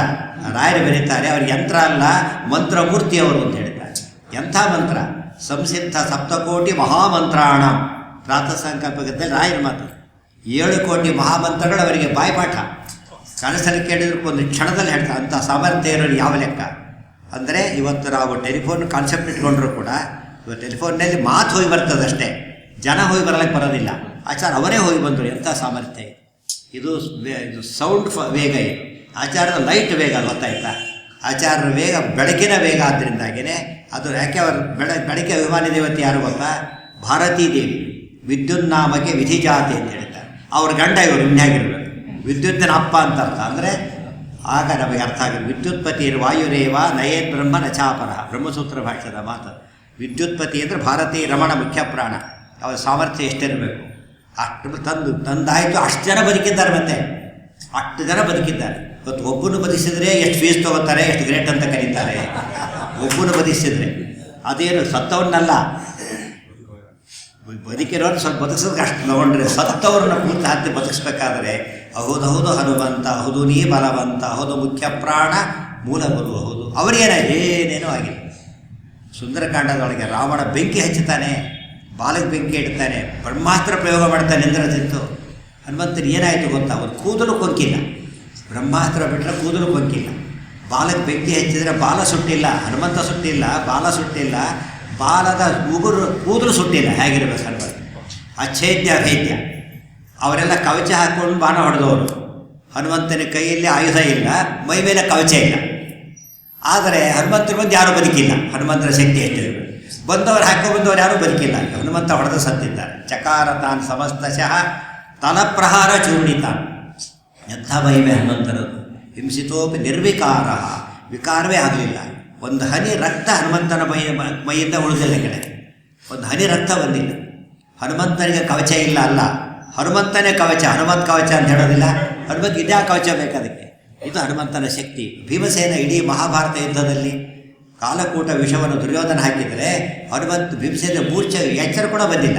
ನಮ್ಮಿದ್ರೆ ಊಟ ಮಾಡಿ ನಿದ್ದೆ ಬಂದುಬಿಡ್ತೇನೆ ನಾವು ಅಂತ. ಕಾಲಕೂಟ ಕೊಟ್ಟರು ನಿದ್ದೆ ಬಂದಿಲ್ಲ ಭೀಮಸೇನ ದೇವರು. ಎಂಥ ಆಶ್ಚರ್ಯ ಅಂದರೆ ನಂಬಲಿಕ್ಕೆ ಸಾಧ್ಯ ಇಲ್ಲ. ಫ್ಯಾಕ್ಟ್. ದುರ್ಯೋಧನಾದಿಗಳು ಮಹಾ ಕಲಿ ಅವರು. ಅವನು ಅರ್ಜುನಾದಿಗಳು ದುರ್ಯೋಧನ ಮುಂದೆ ಏನೂ ಅಲ್ಲ, ಅಂಥ ಶಕ್ತಿ ಅವನಿಗೆ. ಬ್ರಹ್ಮದೇವರ ವರ. ಬರೀ ತೊಡೆ ಹೊಡೆದು ಕೊಲ್ತಾನೆ. ಜರಾಸಂಧನನ್ನು ಬಲರಾಮದೇವರು ಕೊಲ್ಲಕ್ಕಾಗಿದ್ದಿಲ್ಲ. ದೇವರು ಅವನ್ನ ಎರಡು ಕೈಗಳನ್ನು ಕಾಲು ಹಿಡಿದು ಸೀಳೆ ಹಾಕಿಬಿಡ್ತಾರೆ, ಎರಡು ಹೋಳು ಮಾಡ್ತಾರೆ. ನಮಗೆ ಸೌತೆಕಾಯಿ ಬಿಡ್ಲಿಕ್ಕೆ ಬರೋದಿಲ್ಲ, ಗೊತ್ತಾಯ್ತು ಆಗಿರ್ತಾರೆ. ಅಂಥ ಹೊತ್ತಿನ ಎರಡು ಸೀಳೆ ಬಿಸಾಕಿದರೆ ಹೋಳವು. ಬ್ರಹ್ಮದೇವರ ವರ, ರುದ್ರದೇವರ ವರ, ದುರ್ವಾಸರ ವರ, ಚಂಡಕೌಶಿಕರು 4 ವರ ಇರುತ್ತವೆ. ಏನಿಲ್ಲ ಆ ಕಾಲಕ್ಕೆ ಬಿಸಾಕಿ ಕೃಷ್ಣರ ಪಾದದಲ್ಲಿ ಹಾಕಿಬಿಟ್ರು. ಎಂಥ ಶಕ್ತಿ. ಅವರಿಗೇನೂ ಆಗಿಲ್ಲ, ಇವತ್ತು ಚೂರು ಕೂಡ ಆಗಿಲ್ಲ. ಆಗ ವಾಯುಸ್ತುತಿ ಓದಿದ್ರೆ ಇಡೀ ರಾಮಾಯಣ ನಮ್ಮ ಮುಂದೆ ಇರ್ತದೆ, ಮಹಾಭಾರತ ನಮ್ಮ ಮುಂದೆ ಇರುತ್ತೆ. ನಿರ್ವಿಕಾರ ಸರ್ವಜ್ಞ. ಅವರಿಗೆ ಅಜ್ಞಾನದ ಹೆಸರೇ ಇಲ್ಲ ವಾಯುದೇವರಿಗೆ. ಪೂರ್ಣ ಪ್ರಜ್ಞೆ ಅಂತ ಅದಕ್ಕೆ ಹೆಸರು. ಪ್ರತಿಯೊಂದು ಗೊತ್ತವರಿಗೆ. ಅದು ಪರೀಕ್ಷೆಗೋಸ್ಕರ ಏನು ಮಾಡಿದ್ರು ಗೊತ್ತೇನು? ಪರೀಕ್ಷೆಗೋಸ್ಕರ ಆ ಸಜ್ಜೀವನ ತರಲಿಕ್ಕೆ ಹೋದ್ರಲ್ಲ, 4 ಮೂಲಿಕೆ ತರಬೇಕಾಗಿತ್ತೆ. ಸಂಧಾನಕರಣಿ, ಸವರ್ಣಕರಣಿ, ವಿಶಲ್ಯಕರಣಿ, ಮೃತ ಸಂಜೀವಿನಿ ಅಂತ 4 ಮೂಲಿಕೆಗಳಿವೆ. ಅದು ತರಬೇಕಾಗಿತ್ತು. ಅಲ್ಲಿ ಹೋದ ತಕ್ಷಣ ಆ ಮೂಲಿಕೆಗಳು ಏನು ಮಾಡಿದ್ರು ಗೊತ್ತೇನು? ಹನುಮಂತನ ಪರೀಕ್ಷೆ ಮಾಡಬೇಕು ಅಂತೇಳಿ ಮಾಯ ಆಗಿಬಿಟ್ಟು ಅಂತೆಲ್ಲ ಪೂರ್ತಿ ಮಾಯ ಆಗಿ. ಹನುಮಂತ ನೋಡ್ತಾನೆ, ಎಷ್ಟು ಮೂರ್ಖರು ನೀವು. ರಾಮದೇವರ ಸೇವೆ ಮಾಡೋದಕ್ಕೆ ಓಡಿ ಬರಬೇಕಾಗಿತ್ತು. ಪರೀಕ್ಷೆ ಮಾಡೋ ಹೊತ್ತಾಯಿತು, ಮಾಡ್ತೇನೆ ಬಾ ಅಂಥೇಳಿ ತುಂಬ ಜನ ಪ್ರಶ್ನೆ ಉತ್ತರ ಅದು. ಮೂಲಿಕೆ ಥರದ ಹನುಮಂತ ಬೆಟ್ಟ ಹತ್ತಕ್ಕೆ ಹೊತ್ಕೊಂಡು ಬಂದ ಅಂತ ಕೇಳಿದರೆ ಮೂಲಿಕೆ ಬೆಟ್ಟದಲ್ಲಿ ಇದ್ವಲ್ಲ, ಬೆಟ್ಟನೇ ಐತಿ, ನೀವು ಬಂದೇ ಬರ್ತೀರಲ್ಲ ಅಂತ ತೊಗೊಂಡು ಹೋಗ್ತಾರೆ. ಎಂಥ ಶಕ್ತಿ ಆ ಹೊತ್ತಿನಲ್ಲಿ. ಏನು ಬ್ಯಾಲೆನ್ಸ್ ಆಫ್ ಮೈಂಡ್, ಏನು ಸ್ಟ್ರೆಂತ್ ಅದು. ಕಿತ್ತಿ ತರಲಿಕ್ಕಾಗಲಿ, ಕಿತ್ತಿ ತರಬೇಕು ಅಂತ ಕೇಳಿದರೆ ಎಷ್ಟು ಸಾಮರ್ಥ್ಯ ಇರಬೇಕು, ಎಷ್ಟು ಆರಾಮ ತಂದು ಗೊತ್ತು. 2 ಕೈಯಿಂದ ತರಲಿಲ್ಲ ಅದನ್ನು, 2 ಕೈಯಿಂದ ಅಲ್ಲ. ನಾವು ಇಡ್ಲಿ ತಿನ್ನಲಿಕ್ಕೆ 2 ಕೈ 2 ಚಾಕು ಬೇಕು ಇವರಿಗೆ, ಇಡ್ಲಿ ತಿನ್ನಲಿಕ್ಕೆ. ಹನುಮಂತ ಅದನ್ನು ಹಿಡ್ಕೊಂಡು ಒಂದೇ ಕೈಯಿಂದ, ಪುಣ್ಯ ಯಾವ ಫೋಟೋದಲ್ಲೂ ಬದಲಾಯಿಸಿಲ್ಲ, ಒಂದೇ ಕೈಯಿಂದ ಹನುಮಂತ ತರ್ತಾರೆ. ಹೇಗೆ ಗೊತ್ತಾ? ಹೂ ತಂದನು, ಅನಾಯಾಸ ಹೂ ತಂದಾಗ. ಅದಕ್ಕಿಂತ ಲೈಟಾಗಿತ್ತು. ರಾಮಾಚ್ಯನೇಯೋ ನಯತಃ ಪ್ರಸೂನಂ ದ್ವಾಭ್ಯಾಂ ಕರಾಭ್ಯಾಂ ಅಭವತ್ ಪ್ರಯತ್ನ ಏಕೇನ ದೋಷ್ಣ ನಯತೋ ಗಿರೀಂದ್ರಂ ಸಂಜೀವನಾದ್ಯಾಶ್ರಯಮಸ್ಯ ನಾಭೂತ್. ಒಂದೇ ಕೈಯಿಂದ ತಂದರೆ ಹೂ ತರೋದಕ್ಕಿಂತ ಎಫರ್ಟ್ಲೆಸ್ಸಾಗಿ ಹನುಮಂತ ತರಬೇಕಾದ್ರೆ ಎಂಥ ಸಾಮರ್ಥ್ಯ. ಅದಕ್ಕೆ ಹೌದೌದು ಹನುಮಂತ, ಹೌದು ನೀ ಬಲವಂತ. ಇವತ್ತು ಹನುಮಂತನ ಗುಡಿ ಇಲ್ಲದ ಊರೇನಾದ್ರು ಇದೆಯಾ? ಇದ್ರ ಊರಂತ ಕರೀತಾರ? ಇಲ್ಲವೇ ಇಲ್ಲ. ಇವತ್ತು ನೋಡಿ, ದೇಶ ವಿದೇಶ ಹನುಮಂತನ ಹೆಸರಿದೆ. ಬಿಡಿ, ಅಮೆರಿಕ ಪ್ರೆಸಿಡೆಂಟ್ ಜೋಬಲೆಟ್ ನೋಡಿ ಹನುಮಂತನ ಹನುಮಂತನ ಶಕ್ತಿ ಎಷ್ಟಿರ್ಬೋದು. ಅದು ಓಪನ್ನಾಗಿ ಹೇಳ್ತಾನೆ, ಬೇರೆ ಗುಟ್ಟೇನಲ್ಲ, ಹನುಮಂತನ ನಾನು ಬೇಕು ಅಂತ ಹೇಳ್ತಾನೆ. ನಮ್ಮ ಜನಕ್ಕೆ ಗೊತ್ತಿಲ್ಲ ಹನುಮಂತನ ಮಹಿಮೆ. ಅಂದರೆ ಹನುಮಂತನ ಮಹಿಮೆ ಇದ್ದರೆ ಅಮೆರಿಕ ಪ್ರೆಸಿಡೆಂಟ್ ಆಗಲಿಕ್ಕೆ ಬರ್ತದೆ ಅಂತ ಕೇಳಿದರೆ, ಇಲ್ಲಿ ನಮಗೆ ಹನುಮಂತನ ನೆನೆದರೆ ಮುಕ್ತಿಗೆ ಹೋಗ್ಬಿಡ್ತೇವೆ. ಆದ್ದರಿಂದ ಹನುಮಂತನ ಸ್ಮರಣೆ ಮಾಡಲೇಬೇಕು. ಸ್ಮರಣೆ ಸಾಕು. ಬುದ್ಧಿರ್ಬಲಂ ಮೇಷವು ಧೈರ್ಯಂ ನಿರ್ಭಯತ್ವಂ ಮರೋಗತ ಅಜಾಡ್ಯಂ ವಾಕ್ಪಟುತ್ವಂಚ ಹನುಮತ್ ಸ್ಮರಣಾತ್ಭವೇ. ಅಲ್ಲಿ ನೋಡಿ, ಸರ್ವಜ್ಞ ಸರ್ವಶಕ್ತಿ. ಭೀಮನಾಗಿ ಸರ್ವಜ್ಞ, ಹನುಮಂತನಾಗಿ ಸರ್ವಜ್ಞ, ಮಧ್ವಾಚಾರ್ಯರಾಗಿ ಸರ್ವಜ್ಞ. ಮತ್ತೆ ಇದು ಸ್ವಲ್ಪ ಕಂಪೇರ್ ಮಾಡಬೇಕು ನೀವು. ವಾಲಿ ಇದ್ದಾನೆ, ವಾಲಿ ರಾಮದೇವರಿಂದಲೇ ಸತ್ತು ಹೋಗ್ತಾನೆ. ರಾಮದೇವರ ಒಂದು ಬಾಣಕ್ಕೆ ವಾಲಿ ಸತ್ತು ಹೋಗ್ತಾನೆ. ಅರ್ಜುನನಾಗಿ ಹುಟ್ಟುತ್ತಾನೆ. ಕೃಷ್ಣನ ಭಕ್ತನಾಗಿ ಉದ್ಧಾರ ಆಗಿಬಿಟ್ಟ. ವಾಲಿಯಾಗಿದ್ದಾಗ ಫೇಲ್ ಆದ, ಅರ್ಜುನನಾಗಿ ಪಾಸಾದ. ಕರ್ಣ ರಾಮದೇವರ ಭಕ್ತನಾಗಿ ಗೆದ್ದ, ಆಮೇಲೆ ಸುಗ್ರೀವನಾಗಿದ್ದಾಗ ಕರ್ಣನಾಗಿ ಸೋತ. ಹನುಮಂತ ದುರ್ಯೋಧನ ಪಕ್ಷ ಸೇರಿಬಿಟ್ಟ. ಎರಡು ಅವತಾರ ಒಂದೇ ರೀತಿ ಇಲ್ಲ. ಅಲ್ಲಿ ನೋಡಿದರೆ ವಾಲಿಯಾಗಿ ಸೋತು ಅರ್ಜುನನಾಗಿ ಗೆದ್ದಿದ್ದು ಇಂದ್ರದೇವರು, ಇಲ್ಲಿ ಸುಗ್ರೀವನಾಗಿ ಗೆದ್ದು ಕರ್ಣನಾಗಿ ಸೋತಿದ್ದು ಸೂರ್ಯದೇವರು. ಆದರೆ ಹನುಮಂತನಾಗಿ ನಂಬರ್ 1 ರಾಮಾಯಣದಲ್ಲಿ, ಭೀಮಸೇನ ನಂಬರ್ 1 ಮಹಾಭಾರತದಲ್ಲಿ. ಎರಡರಲ್ಲೂ number 1. First innings century, second innings century ಅಂತಾರಲ್ಲಾಗಿ. 0 ಹೊಡೆದು 100 ಅಲ್ಲ, 100 ಹೊಡೆದು 0 ಅಲ್ಲ, ಎರಡರಲ್ಲೂ ನಾಟ್ ಔಟ್. ಮತ್ತೆ ಔಟ್ ಪ್ರಶ್ನೆಯೇ ಇಲ್ಲ. ಇಂಥ ಶಕ್ತಿ ಹನುಮಂತನಿಗೆ ಮಾತ್ರ ಇದೆ ಅಂತ ಅರ್ಥ ಮಾಡಿಕೊಂಡ್ರೆ, ಮಧ್ವಾಚಾರ್ಯರಾಗಿ ಎಷ್ಟು ಜನ ಪ್ರಯತ್ನ ಕೊಟ್ಟರು ಸೋಲಿಸ್ಲಿಕ್ಕೆ ಅವರನ್ನು. ಎಲ್ಲಾದರೂ ಹೋಗಿ ಆಚಾರ ಕೊಡ್ತಾಯಿದ್ರು ಒಬ್ಬರೇ. ಮುಂದೆ ಸಾವಿರಾರು ಪಂಡಿತರಾಗಿನ ಕಾಲಕ್ಕೆ, ಸಾವಿರಾರು ಪಂಡಿತರು. ಆಗಿನ ಪಾಂಡಿತ್ಯ ಅಂದರೆ ಪುಸ್ತಕದ ಪಾಂಡಿತ್ಯ ಅಲ್ಲ, ಎಲ್ಲ ಬಾಯ್ಪಾಠ, ಪಟ ಪಟ ಪಟ ಮಾತಾಡೋರು. ಅವ್ರ ಮುಂದೆ ಆಚಾರ್ಯರು ಕೂತ್ರೆ ಆಚಾರ ಹೇಳ್ತಿದ್ರು. ಎಲ್ಲರೂ ಪ್ರಶ್ನೆ ಕೇಳಬಹುದು, ಏನು ಪ್ರಶ್ನೆ, ಯಾವ ಶಾಸ್ತ್ರದಲ್ಲಿ ಬೇಕಾದ್ರೆ ಕೇಳಬಹುದು. ಫಿಸಿಕ್ಸ್ ಬೇಟ್ರೆ ಕೆಮಿಸ್ಟ್ರಿಯಲ್ಲಿ ಕೇಳಕ್ಬಾರ್ದು, ಫಿಸಿಕ್ಸಲ್ಲೇ ಕೇಳಬೇಕು. ಮ್ಯಾಥಮೆಟಿಕ್ಸಲ್ಲೇ ಕೇಳಬೇಕು. ಆಚಾರ್ಯ ಯಾವುದೇ ವಿಷಯಕ್ಕೆ, ಲೌಕಿಕ ವೈದಿಕ ಏನು ಬೇಕಾದ್ರೂ ಆಗ್ಬೋದು. ಯಾರು ಬೇಕಾದ್ರೆ ಕೇಳೋದು, ಎಷ್ಟು ಜನ ಬೇಕಾದ್ರೆ ಕೇಳೋದು. ಒಬ್ಬರೇ ಒತ್ತನೇ ಕೊಡ್ತೇವೆ. ಆಮೇಲೆ ಒಬ್ಬರೇ ಪ್ರಶ್ನೆ ಕೇಳ್ತೀವಿ, ಎಲ್ಲರೂ ಸೇರಿ ಉತ್ತರ ಹೇಳಿದ್ರು ಸಾಕು. ಮತ್ತೆ ಒಬ್ಬರಿಗೆ ಎಲ್ಲರೂ ಜಾಯಿಂಟ್ ಉತ್ತರ ಕೊಟ್ಟರು ಸಾಕು. ಏನು ಇಮ್ಯಾಜಿನ್ ಮಾಡೋಕ್ಕಾಗುತ್ತಾ? ಅಷ್ಟು ಜನ ಪ್ರಶ್ನೆ ಹೇಳಿದೆ. ದ್ವಿನವ ಶಾಖಿಭಿ 18 ವೇದ ಶಾಖೆಯ ಪಂಡಿತರುಗಳು ಪ್ರಶ್ನೆ ಕೇಳಿದರೆ ಪಟ ಪಟ ಪಟ ಉತ್ತರ ಕೊಡ್ತಿದ್ದಾರೆ. ವಿಷ್ಣು ಸಹಸ್ರ ಬಗ್ಗೆ 100 ಅರ್ಥ ಅಂತ ಹೇಳ್ತಾರೆ, ಒಂದೊಂದಕ್ಕೆ ಹೇಳಿಬಿಡಿ ಅಂತ ಆ ಕ್ಷಣಕ್ಕೆ ಹೇಳ್ತಾರೆ. ಅವರೆಲ್ಲ ಸಾಷ್ಟಾಂಗ ನಮಸ್ಕಾರ ಹಾಕ್ತಾರೆ. ಕ್ಷಾಮ್ಯ ಸೌಮ್ಯ ಸಕಲಜ್ಞ ನಮಸ್ತೆ ತೇ ಬ್ರುವಂತ ಇತಿ ತಮ್ ಕಿಲ ನೇಮು. ಎಂಥ ಶಕ್ತಿ, ಎಂಥ ಪ್ರತಿಭೆ ಅವರದ್ದು ಆಚಾರ್ಯರು. ಅವರ ಪ್ರತಿಭೆಯನ್ನು ಹೇಳ್ತಾರೆ. ಸ್ತೋತ್ರ ಮಾಡೋ ಶಕ್ತಿ ನಮಗೆ ಯಾರಿಗೂ ಇಲ್ಲ. ಕಿಂಕಾರಾಹ ಶಂಕರಾಜ್ಞ ಅಂತ ಶಕ್ತಿ ವಾಯುದೇವರು. ಅಂಥ ಅಸಾಧಾರಣವಾದ ಜ್ಞಾನ. ಬಲ ಬೇಕಾ? ಹನುಮಂತನಾಗಿ ರಾವಣನ ಒಂದೇಟು ಹಾಕಿದರೆ ರಾವಣ ಎಚ್ಚರ ತಪ್ಪಿಡ್ತಾರೆ. ಒಂದೇಟು ಹನುಮಂತ ಹಾಕಿದರೆ ಎಂದೆಂದೂ ಕೆಳಗೆ ಮಲಗಿದವಲ್ಲ ರಾವಣ. ಕೆಳಗೆ ಬಿದ್ದ, 10 ಬಾಯಿಂದ ತಿಂದಿದ್ದ, 10 ಬಾಯಿಂದ ವಾದ್ಯ ಮಾಡಿಕೊಂಡ, ರಕ್ತ ಕಾರಿ ಬಿದ್ದ, ರಕ್ತ ಅದು ಕೂಡ ಎದ್ದ, ಹಿಡಿದ. ಪ್ರಶಂಸ ಮಾರುತಿ, ಭಲೆ ಹನುಮಂತ, ನಿನ್ನಂಥ ಬೆಟ್ಟದ ಜನ್ಮದಲ್ಲಿ ಯಾರ್ಯಾರ್ಯಾರೂ ಹಾಕಿರಲಿಲ್ಲ, ಭಾರಿ ದೊಡ್ಡವನು ಅಂತ ಹೇಳಿದ. ಆ ಹನುಮಂತ ಹೇಳಿದೆ, ಅತ್ಯಲ್ಪ ವೇತ, ಸುಮ್ಮನೆ ಸ್ಯಾಂಪಲ್ ಅಷ್ಟೇ ಇರೋದು, ಸುಮ್ಮನೆ ಹೊಡೆದಿದ್ದಷ್ಟೇ. ಯಾಕೆಂದರೆ ಇನ್ನೂ ಬದುಕಿದ್ದೆ ನೋಡಿ, ಹೊಡೆದು ಸಾಯ್ಬೇಕಾಗಿರ್ತದೆ. ಯಾಕೆ ಕೊಂದೇನೆ, ರಾಮದೇವರು ಕೊಲ್ಲಿ ಅಂತ ಬಿಟ್ಟಿದ್ದೇನೆ ಅಂತ ಹೇಳಿದೆ. ಈ ರೀತಿ ಹೇಳೋ ಶಕ್ತಿ ಮಾತಾಡ್ಲಿಕ್ಕೆ ಬರುತ್ತೆ ಯಾರಿಗಾದ್ರು. ರಾವಣ ಗಾಬರಿ ಆಗಿಬಿಡ್ತಾನೆ. ಎಂಥ ಸಾಮರ್ಥ್ಯ ಹನುಮಂತರದ್ದು ಅಂದರೆ, ಒಂದು ಪೆಟ್ಟಿಗೆ ರಾವಣ ಹರಿದು ಮಣ್ಣು ಬುಕ್ಕಬೇಕಾದ್ರೆ ಹೇಗಿರಬೇಕು. ಭೀಮನಾಗಿ ಹೊಡೆದರೆ ಬರೀ ಕೈಯಿಂದ ಕೀಚಕನ ಕೊಂದರೆ, ಬರೀ ಕೈಯಿಂದ ಕೀಚಕರನ್ನು. ಅವರಿಗೆ ಶಿವನ ವರ, ಅವ್ರು ಬಾಣಾಸುರ ರಾಕ್ಷಸನ ಅವತಾರ. ಅವರು ಒಂದೇ ಕೈಯಲ್ಲಿ ಹೊಡೆದು ಅವನು ಕೈ ಬಡಿದು, ಕಾಲು ಬಡಿದು, ತಲೆ ಬಡಿದು, ಗುದು ಹೊಟ್ಟೆ ಒಳಗೆ ಸೇರಿಸಿ ಚೆಂಡು ಮಾಡಿಬಿಟ್ಟು ಕಾಲಿಯಲ್ಲಿ ಒದ್ದಂತೆ. ಫಸ್ಟ್ ಫುಟ್ಬಾಲ್ ಕಾಣಿಸ್ಕೊಂಡು ಬಂದಿದ್ದೆ ಅವ್ನು ಭೀಮನಿಂದ. ಕಾಲಿಯಲ್ಲಿ ಒದ್ಬಿಡ್ತಾರೆ. ನಾವು ಬರೀ ಎದುರು ಒದಿತೇವೆ, ಅವನ ಬಾಡಿಯೇ ಹಾಗೆ ಮಾಡಿ ಒದಿತಾನೆ ಹನುಮಂತ. ಎಂಥ ಭೀಮಸೇನ ಶಕ್ತಿ ಅದು. ಬರೀ ಇದರಿಂದ, ಬರೀ ಕೈ ಪೀಸ್ ಮಾಡ್ತಾರೆ. ಅದು ಇಮ್ಯಾಜಿನ್ ಮಾಡೋಕ್ಕೆ ಬರುತ್ತಾ? ಹನುಮಂತನಾಗಿ ಹಾಗೆ, ಭೀಮನಾಗಿ ಹಾಗೆ. ಮತ್ತೆ ಅರ್ಜುನಿಗೆ ಗಾಂಡೀವ ಧರಿಸ್ಬೇಕಾಗ್ತದೆ, ನೆನ್ಪಿಟ್ಕೊಳ್ಳಿ.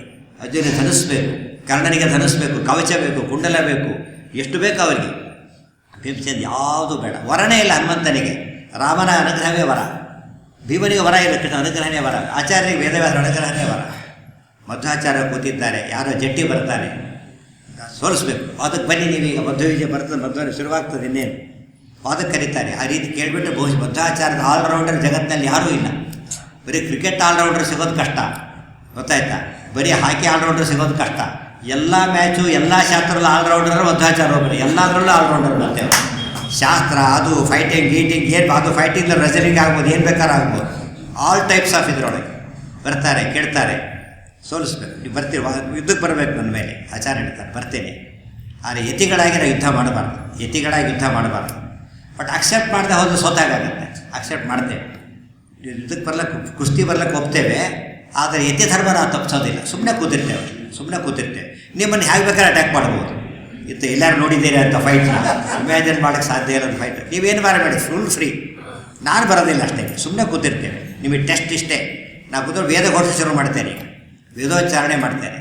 ನನ್ನ ಕತ್ತು ಹಿಸುಗಬೇಕು ನೀವು. ಆ ವೇದಘೋಷ ಸ್ಟಾಪ್ ಮಾಡಿಸಿ ನೀವು ಗೆದ್ದ ಹಾಗೆ, ಗೊತ್ತಾಯ್ತಾ?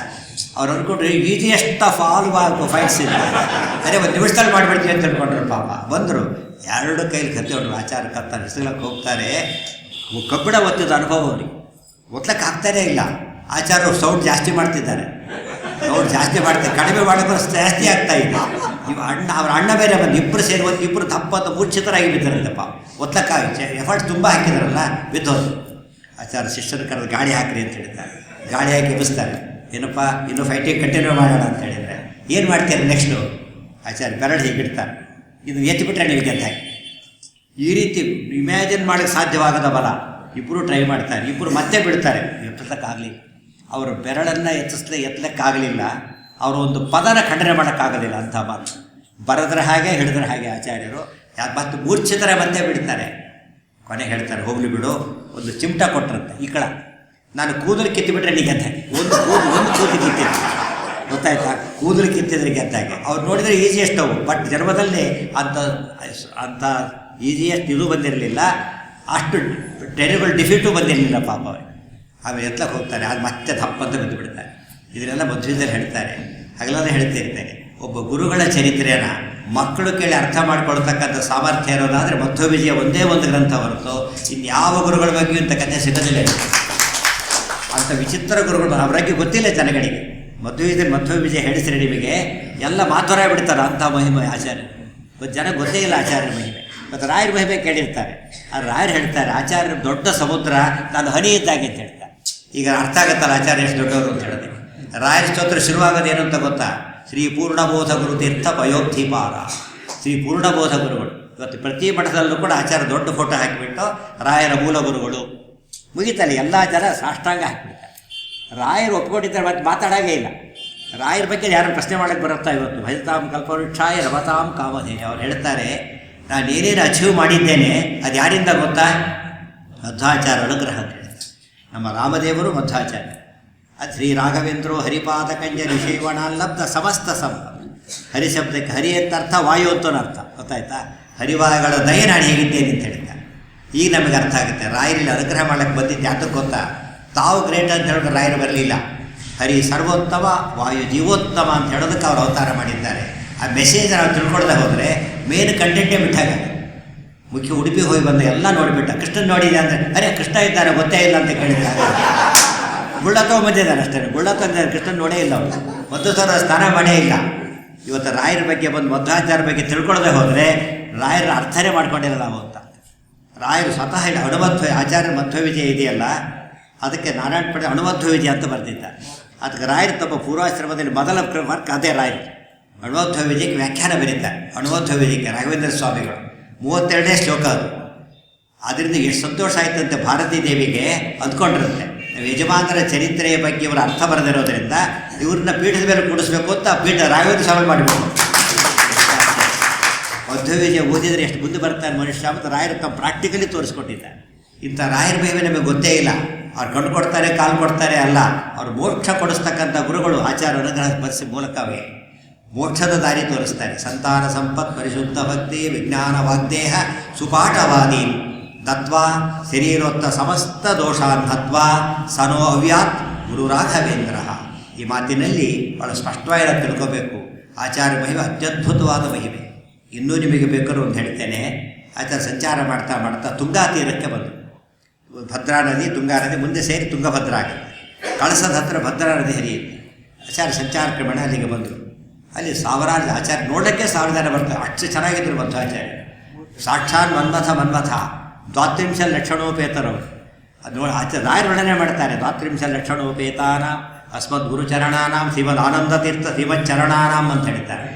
ಆಚಾರ್ಯ ಬಂದರೆ ಸುಸ್ಮಿತೇಂದು ಮರವಿಂದ ರೋಚನ ಸ್ವರ್ಣವರ್ಣವತಿಭದ್ರ ಭಾಷಣ ವೀತಭೂಷಮಪಿ ವಿಶ್ವಭೂಷಣ. ಅಂಥ ಸುಂದರರು ಶ್ರೀ ಮಧ್ವಾಚಾರ್ಯರು. ನೋಡಿದರು, ಜನ ಸೇರಿದರು. ಆಚಾರ್ಯ ದೊಡ್ಡ ಬಂಡೆ ಒಂದನ್ನು ನೋಡಿದ್ರು, ದೊಡ್ಡ ಬಂಡೆ. ಅಲ್ಲಿ ನದಿ ಹರಿತಾ ಇದೆ. ಈ ಕಡೆ ಒಂದು ಹಳ್ಳಿ, ಆ ಕಡೆ ಒಂದು ಹಳ್ಳಿ. ನೀವು ನೋಡೋಕ್ಕೆ ತುಂಬ ಕಷ್ಟಪಡ್ತೀರಿ. ಈ ಬಂಡೆಯಲ್ಲಿ ಇಟ್ಟುಬಿಟ್ರೆ ಒಂದು ಬ್ರಿಡ್ಜ್ ಆದಾಗ ಆಗ್ತದೆ. ಯಾತಕ್ಕೆ ಅದನ್ನು ಎತ್ತಿಡಲಿಲ್ಲ ಅಂತ ಆಚಾರ್ಯ ಕೇಳು. ಆಚಾರ್ಯ ಆರ್ಕಿಟೆಕ್ಟು, ಸೈಂಟಿಫಿಕ್ ಬ್ರೈನ್ ಆಚಾರ್ಯ. ಆ ಸೇತುವೆ ಕಟ್ಟಿದವ್ರು ಬಿಡ್ತಾರ ಹನುಮಂತರಾಗಿದ್ದಾಗ ಅಪ್ಲೈ ಮಾಡ್ತಾರೆ. ಇಲ್ಲೂ ಸೇತುವೆ ಕಟ್ಟಬೇಕಲ್ಲ. ಅವ್ರು ಹೇಳಿದರು, ಸ್ವಾಮಿ ನೀವು ಹೇಳಿದ ನಿಜ, ಸತ್ಯ.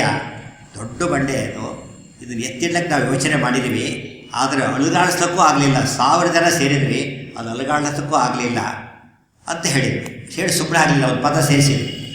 ಭೀಮಶ್ಚೇದಿಹ ಯತತೆ ನಯೇನ್ನವಾ ಇತಿ. ಭೀಮ ಅಂತ ಭಾರಿ ಹೇಳ್ತಾರೆ. ಆ ಭೀಮ ಏನಾದರೂ ಇದ್ದಿದ್ದರೆ ಟ್ರೈ ಮಾಡ್ತಿದ್ದೋ ಏನೋ ಅಂತ ಹೇಳ್ತಾರೆ. ಟ್ರೈ ಮಾಡ್ತಿದ್ದೋ ಯಥೆ ಇದೆಯಾ ಹೇಳ್ತಾರೆ. ನಯೇನ್ ನವ ಒಯ್ತಿದ್ನೋ ಎಲ್ಲ ಟ್ರೈ ಅಂತೂ ಮಾಡ್ತಿದ್ದ. ಆಚೆ ಅವರೇ ಭೀಮ. ಅವರು ಹೆಸರು ಹೇಳಿದ್ರೆ ಬಿಡ್ತಾರೆ. ಈಗ ಅವರು ಭೀಮನ ಮುಂದೆ ಭೀಮ ಅಂತ ಹೇಳಿದ್ರೆ ಬಿಡ್ತಾರ? ತಕ್ಷಣ ಹೋದರು, ಬಂಡೆ ಹತ್ರ ಹೋದರು. ಎರಡು ಕೈ ಅಲ್ಲ, ಒಂದು ಕೈಲಿ ಎತ್ತಿದ್ರು. ಒಂದು ಕೈಲಿ ಕ್ರಿಕೆಟ್ ಬೋಲ್ ಮಾಡ್ತಾರಲ್ಲ, ಎರಡು ಕೈಲಿ ಹೀಗೆ ಮಾಡ್ಕೊಂಡು ಬರ್ತಾರೆ. ಪಾಪ ನೋ ಬಾಲ್ ಮಾಡಿಬಿಡ್ತಾರೆ. ಎಲ್ಲಿ ಬಿಟ್ಟು ಏನೋ ಆಗೋಗ್ಬಿಡುತ್ತೆ. ನೋ ಬಾಲೋ ವೈಡಾಗಿ ಆಗಿಬಿಡುತ್ತೆ. ಒಯ್ಯೋದೇನು ಭಾರಿ ಇಷ್ಟಕ್ಕೆ ಆಚಾರ್ಯ ಚರಿತ್ರೆ ಸರಿಯಾಗಿ ಕೇಳಿದ್ರೆ ಒಳ್ಳೆ ಬೌಲರ್ ಆಗ್ತಾನೆ, ಗೊತ್ತಾಯ್ತಾ? ಒಳ್ಳೆ ಬ್ಯಾಟ್ಸ್ಮನ್ ಆಗ್ತಾನೆ, ಒಳ್ಳೆ ರಿಸಲ್ವರ್ ಆಗ್ತಾನೆ, ಒಳ್ಳೆ ವಿದ್ವಾಂಸನಾಗ್ತಾನೆ. ಬುದ್ಧಿರ್ಬಲಂ ಯಶೋಧೈರ್ಯಂ ಯದ್ಭಯತ್ವ ಮರೋಗತ ಅಜಾಡ್ಯಂ ವಾಕ್ಪಟುತ್ವಂಚ ಹನುಮ ಸ್ಮರಣ ಅಂತಾರೆ. ಎಂಥ ಮಹಿಮೆ ಆಚಾರ್ಯರದು. ಒಂದೇ ಕೈಯಿಂದ ಎತ್ತಿದ್ರೆ ಅದನ್ನು ಎತ್ತಿ ತರ್ತಾರೆ. ಎಲ್ಲಿ ಗೊತ್ತಾ? ಕರೆಕ್ಟಾಗಿ ಆ ಜಾಗಕ್ಕೆ ಇಡ್ತಾರೆ. ತತ್ರಾಪಿ ನಥಿತ ತಯಾಸ್ಯ ಚೂಚ್ಯತೇಲಂ ನಿನ್ನೇತಾಂ ಗಿರಿವಿವ ವಾನರೀಕೃತಾತ್ಮ.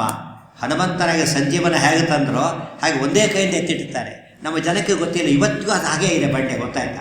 ಅಲ್ಲಿ ಹೋಗಿ ನೋಡಿ, ಇವತ್ತಿಗೂ ಬಂಡೆ ಆಗಿದೆ. ಅದನ್ನು ಬರಿಗೆ ತಂದಿದ್ದು ಯಾರು ಗೊತ್ತೇನು? ಮಧ್ವಯುಗದಲ್ಲಿ ಬರಲು ಅದು ಲೊಕೇಟ್ ಮಾಡಿದ್ದು ಯಾರು ಗೊತ್ತಾ? ಒಬ್ಬ ವಿದೇಶೀಯ. ಎಲ್ಲ ಶಾಸ್ತ್ರ ಹುಡುಕ್ತಾ ಬಂದ, ನೋಡ್ದ, ಆ ಮೂಲೆಯಲ್ಲಿ ಹುಡುಕಿದ.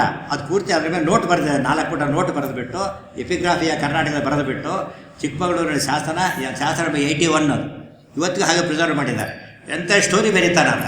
ಮಧ್ವಾಚಾರ್ಯ ಬಂದಿದೆ, ಎತ್ತಿಟ್ಟಿದ್ದಾರೆ. ಮೇಲೆ ಇನ್ಸ್ಕ್ರಿಪ್ಷನ್ ಇದೆ, ಶ್ರೀಮನ್ ಮಧ್ವಾಚಾರ್ಯೈ ಏಕಹಸ್ತೇನ ಆನೀಯ ಸ್ಥಾಪಿತಾ ಶಿಲಾ.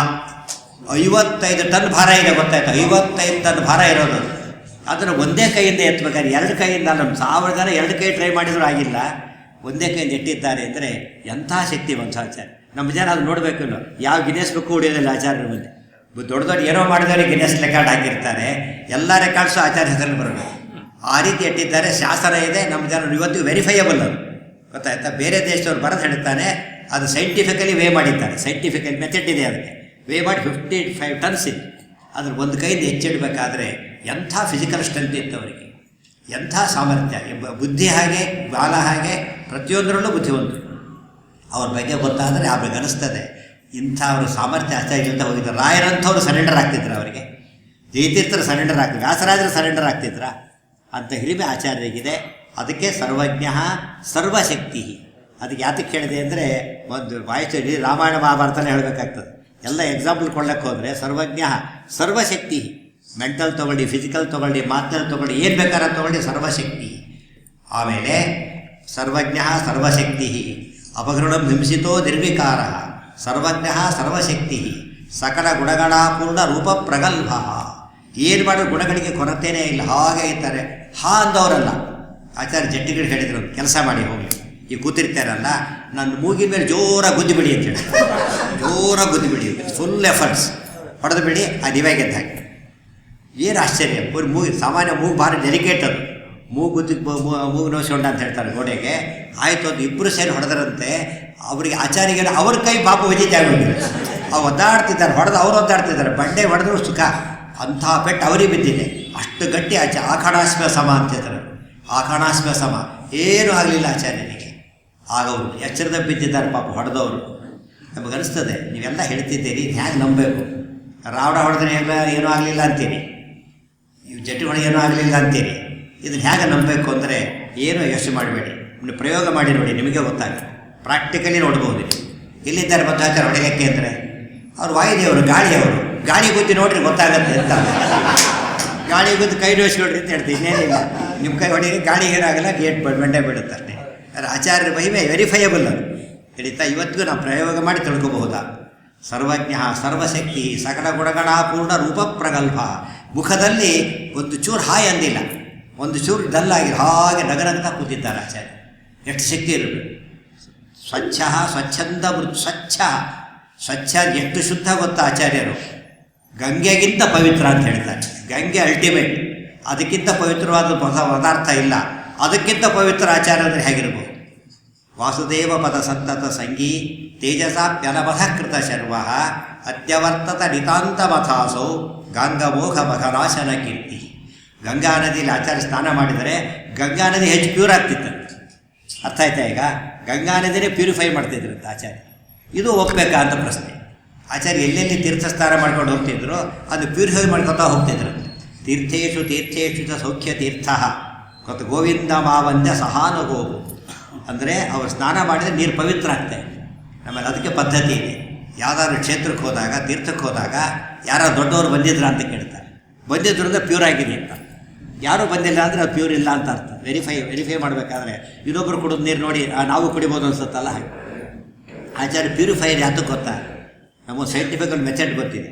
ಓಝೋನ್ ಪಾಸ್ ಮಾಡಿದರೆ, O3 ಪಾಸ್ ಮಾಡಿದರೆ ವಾಟರ್ ಪ್ಯೂರ್ ಆಗುತ್ತೆ ಅಂತ ಗೊತ್ತಾಯ್ತಾ? ಓಝೋನ್ ಪಾಸ್ ಮಾಡಿದರೆ ವಾಟರ್ ಪ್ಯೂರ್ ಆಗುತ್ತೆ. ಆಚಾರ್ಯರು ವಾಯುದೇವರೇ, ಓಝೋನ್ ಅದ್ರ ಪಾರ್ಟ್ ಅಷ್ಟೇ.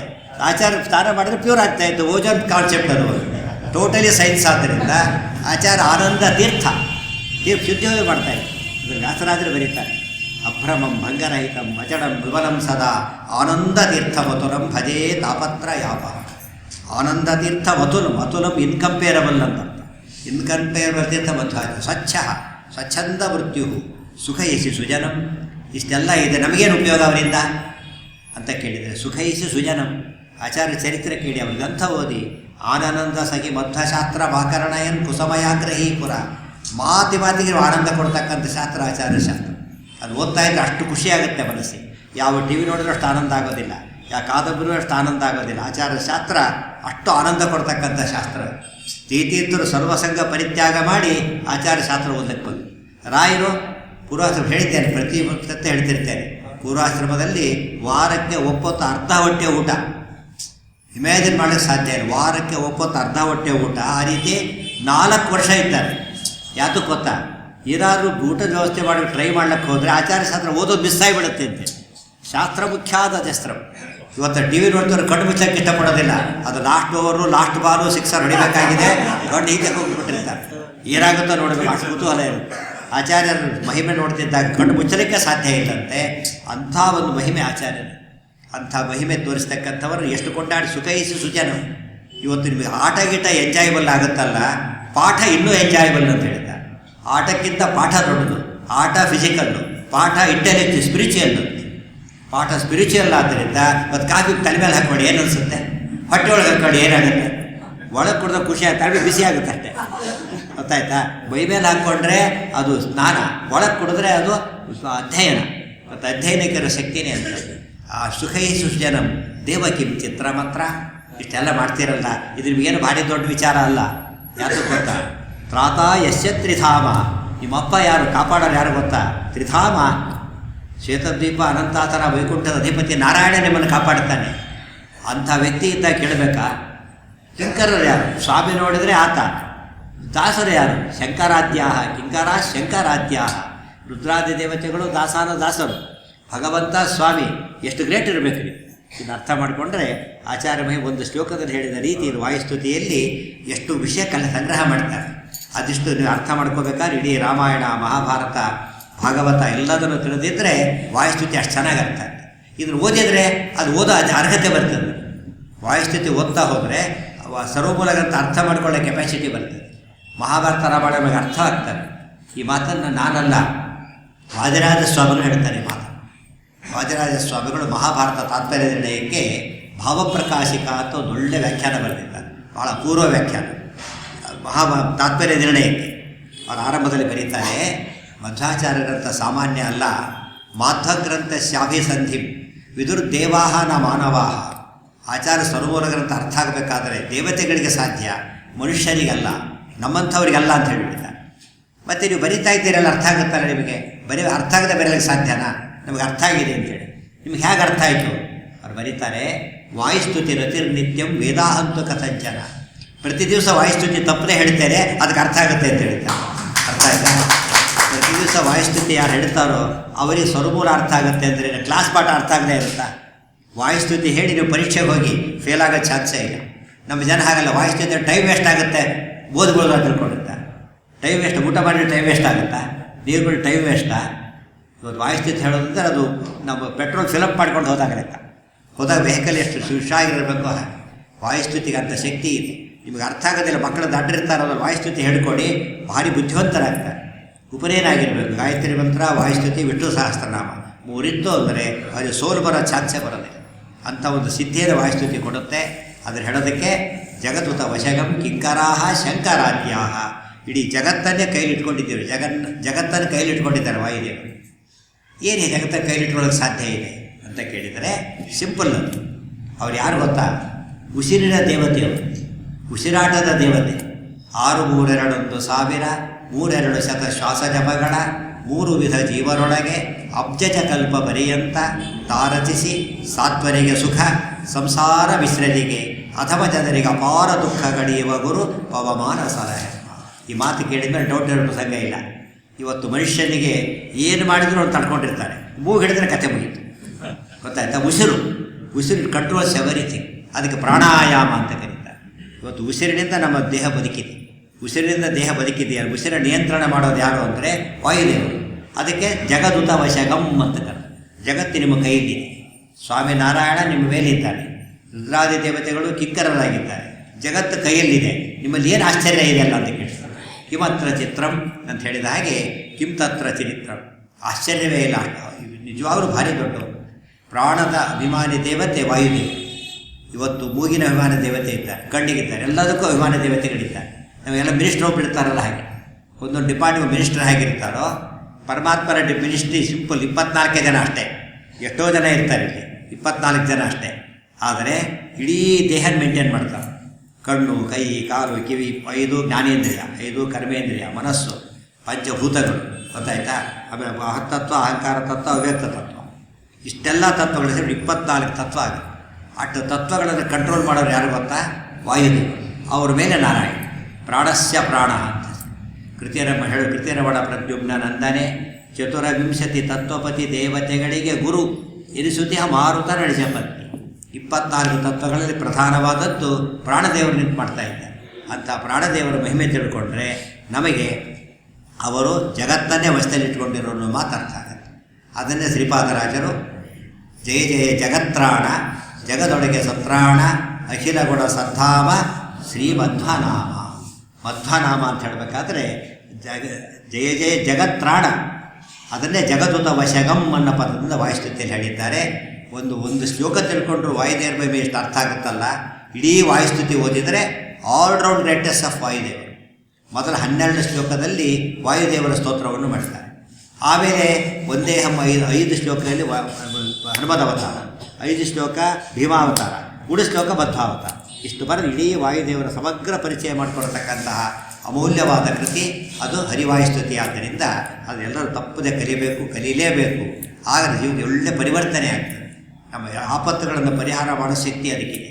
ಹಿಂದೆ ಎಷ್ಟೋ ಸತ್ತು ಹೇಳಿದ್ದೇನೆ, ಎಂತೆಂಥ ಆಪತ್ತಿನಿಂದ ಒಂದು ಕೇಸು ಉಪನ್ಯಾಸ ಬರ್ತಿದ್ರು. ಹೆಂಗಸು ಸ್ವಲ್ಪ ದಿವಸ ಕಾಣಲಿಲ್ಲ, ಏನಾಗಿದೆ ಅಂತ ಕೇಳಿಲ್ಲ, ತುಂಬ ಸೀರಿಯಸ್ ಆಗಿದೆ, ಹಾಸ್ಪಿಟಲ್ ಸೇರಿಸಿದ್ದಾರೆ, ಲಿವರ್ ಫೇಲ್ ಆಗಿದೆ, ತುಂಬ ಒತ್ತಾಡ್ತಿದ್ದಾರೆ ಅಂತೇಳಿ.